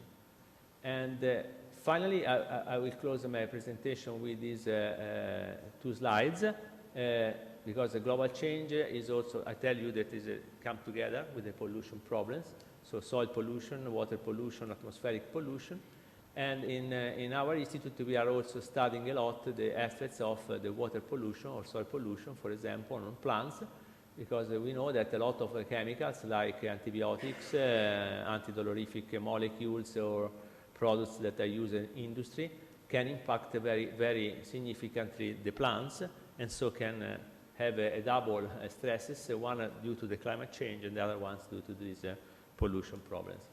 So thank you. I could not show you everything because it was too much, but I just selected some of the applications that we are actually doing in our institute. Thank you.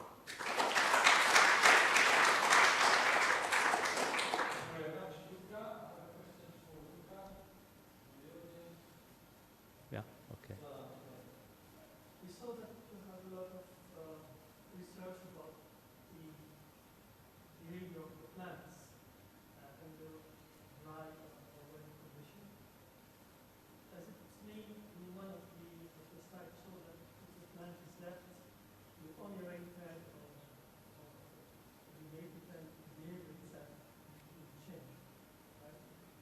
Okay, we have a lot of work about water, but not only, because we also have work on temperature, for example, high and low temperature, because water is really important in agriculture for two reasons. The one is that you can really increase the productivity, the production productivity of your farms, and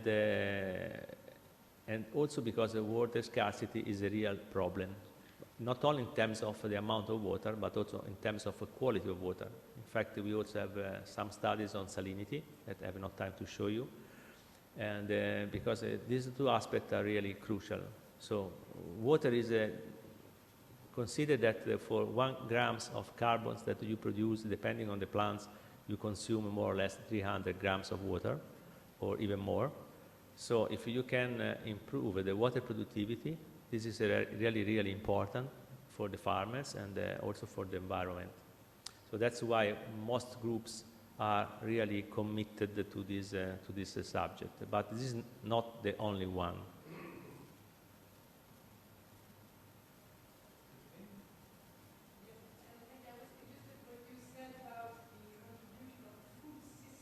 Yeah.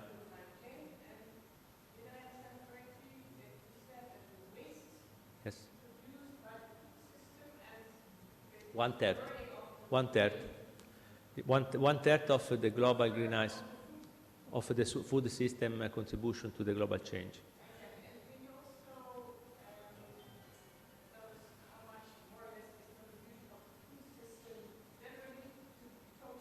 Okay, there are many estimates between 40-30%. Between 40-30%.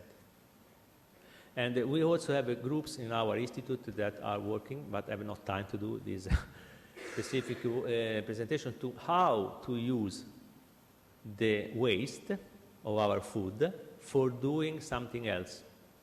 That is really important. Or how we can prolong, for example, Professor Tonuti here, how we can prolong the shelf life of our products. So you can buy a tomato, and then the tomato remain, good for consumption, not for 1 week or 2 weeks, but for longer period, without any specific intervention in terms of freezing or modifying the atmosphere. So this is another subject that we are actively studying in the institute. But sorry, but there is no time to talk about everything. Ah, no, c'era lui forse. Okay. My question was about the tillage. You Yeah. showed that the sort of Yeah. light tillage was having benefit Yeah. more carbon. Have you have an estimate of how much less power is required for The world work? Okay, I don't know this because it's not my specific publication, so by Laura Ercoli, Alpha Energy. Alpha Energy. And one thing that they also show that the fertilization is important, because if you don't have a fertilization of the crops, then you don't have the biomass. One of the things that we showed also in the experiments in olive trees is that one of the factors that you increase in Mediterranean regions, if you have an increase in CO2, you expect an increase in production, but you didn't get. Why? Because you have a lower nitrogen in the soils. So the nitrogen factor is the limiting factor. Even if the CO2 is very high, nitrogen is limiting. And this happens very often with any organism. So, Pietro. Yeah, just a comment Yeah. linked to the observation concerning food waste and loss. You mentioned, before you mentioned this aspect, in my opinion, is very important. Yes. Because of when we talk about changes in agricultural techniques, agronomic approach, way of not using fertilizer, general approach. That is very important. As well as important debate discussing whether agriculture contributes or helps in contribute to produce greenhouses gases or is a positive factor. Okay, this is a big debate. Also, it depends on what kind of agriculture.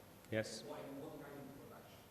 One very important aspect, in my opinion, that is somehow is underestimated, but you just mentioned, is the food supply and the food chain and the food waste. So, one problem is not only how and what this food waste contributes to the climate change itself, physically, but it's also related to the fact that in a growing population, okay, we need more food.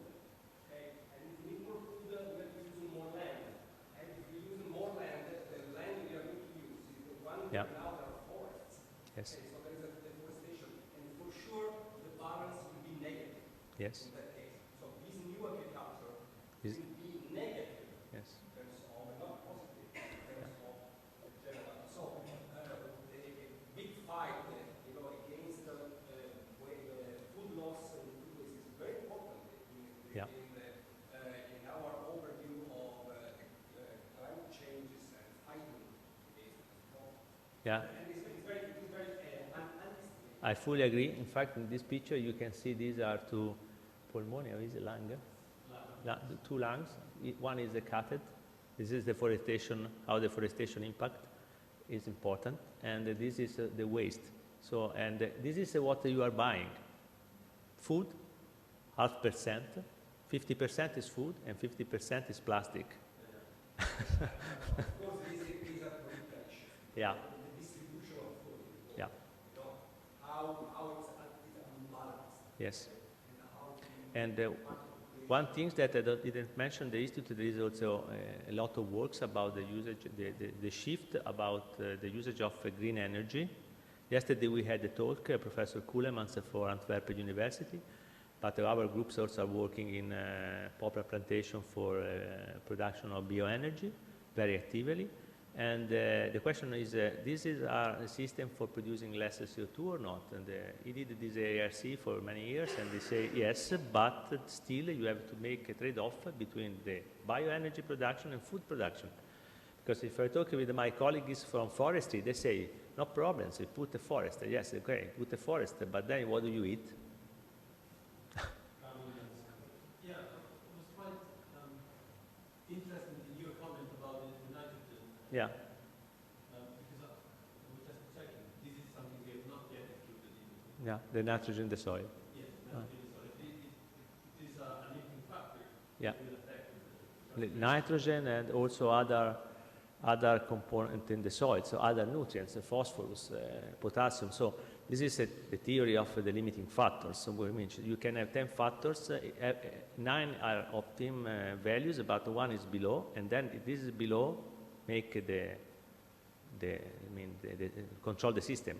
Okay. I have just a comment on nitrogen fertilization, because in fact we know that nitrogen fertilization is the key factor for nitrogen oxide emissions by agricultural soils. And nitrogen oxide is a very important greenhouse gas emitted mainly from agricultural soils. So I think that the key point is for research in agriculture to try to increase the nitrogen efficiency and find strategies to Yes. So if you provide the mineral fertilization with the nitrogen, then is you could increase the greenhouse emission. We are not working on this subject, but there are groups in the world that are trying to improve or try to have plants that could fix, like the leguminous plants can fix the nitrogen from the atmosphere. This will be a solution, but transferring this characteristic to other species is not simple. But still, we have a lot of nitrogen, for example, in the irrigation water sometimes, or in waste waters that we could recover from house that we just waste in the rivers. So this is another point that we are studying in the institute, for example. Okay. Very good. Thank you. Thank you. Thank you. Thank you, everyone. Thank you to the speakers. Thank you to Carlo and Souhail coming down from India. Thank you all for your contribution, your participation, discussion. Yes. The themes are extremely important, and here with the other superior we will be aiming to identify. So, thank you very much.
have everything here or you have something else? Sorry, do you have everything here or you have something else?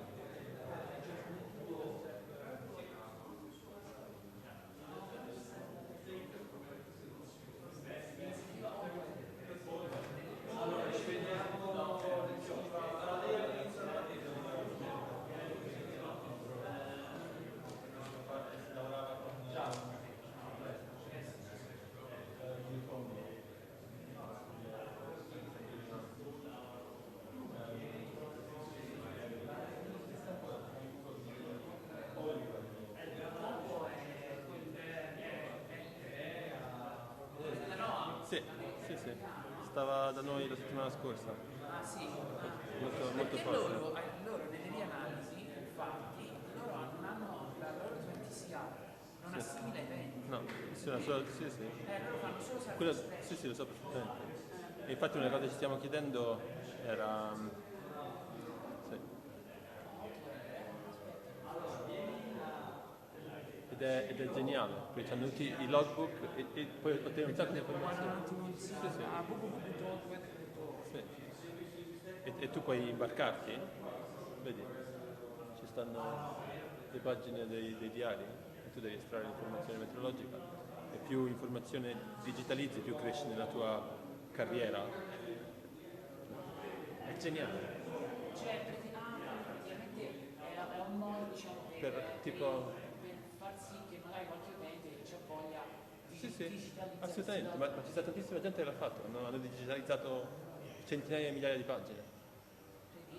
Che hanno creato questa narrativa per cui tu ti arruoli sulla nave come mozzo e poi cresci di grado fino a diventare ammiraglio. Tipo un gioco, dai. Tipo un gioco, sì, i ragazzi gli piace. Carino. È molto carino. Sì. La questa è una prova anche un po'. Sì, erano stati loro, mi sembra, gli ideatori iniziali. No, perché è carino, sì, poi tra l'altro cioè ci sono varie cose, no? C'è anche il fatto che prima nel 1996 c'è questo programma sulla scale della Royal Force, dopo c'è un programma di incremento di numero e anche differenza tra stimati e C'è stata una grossa differenza sulla temperatura superficiale prima e dopo la guerra, che cambia il modo di misurazione. anche quello, sì. Sì, dal sacco di canapa alla lettura direttamente dall'acqua. Maria? Sì. È stato molto piacere. Anche a me. Sicuramente per Sì, mi ero anch'io un po' immerso in questo, ora io non faccio molto questi surface temperature, però un collega lo fa, dove lavoro io, e ne parlavamo anche di questo. È interessante. Sì, è abbastanza, vediamo se si riesce a comunicare. No,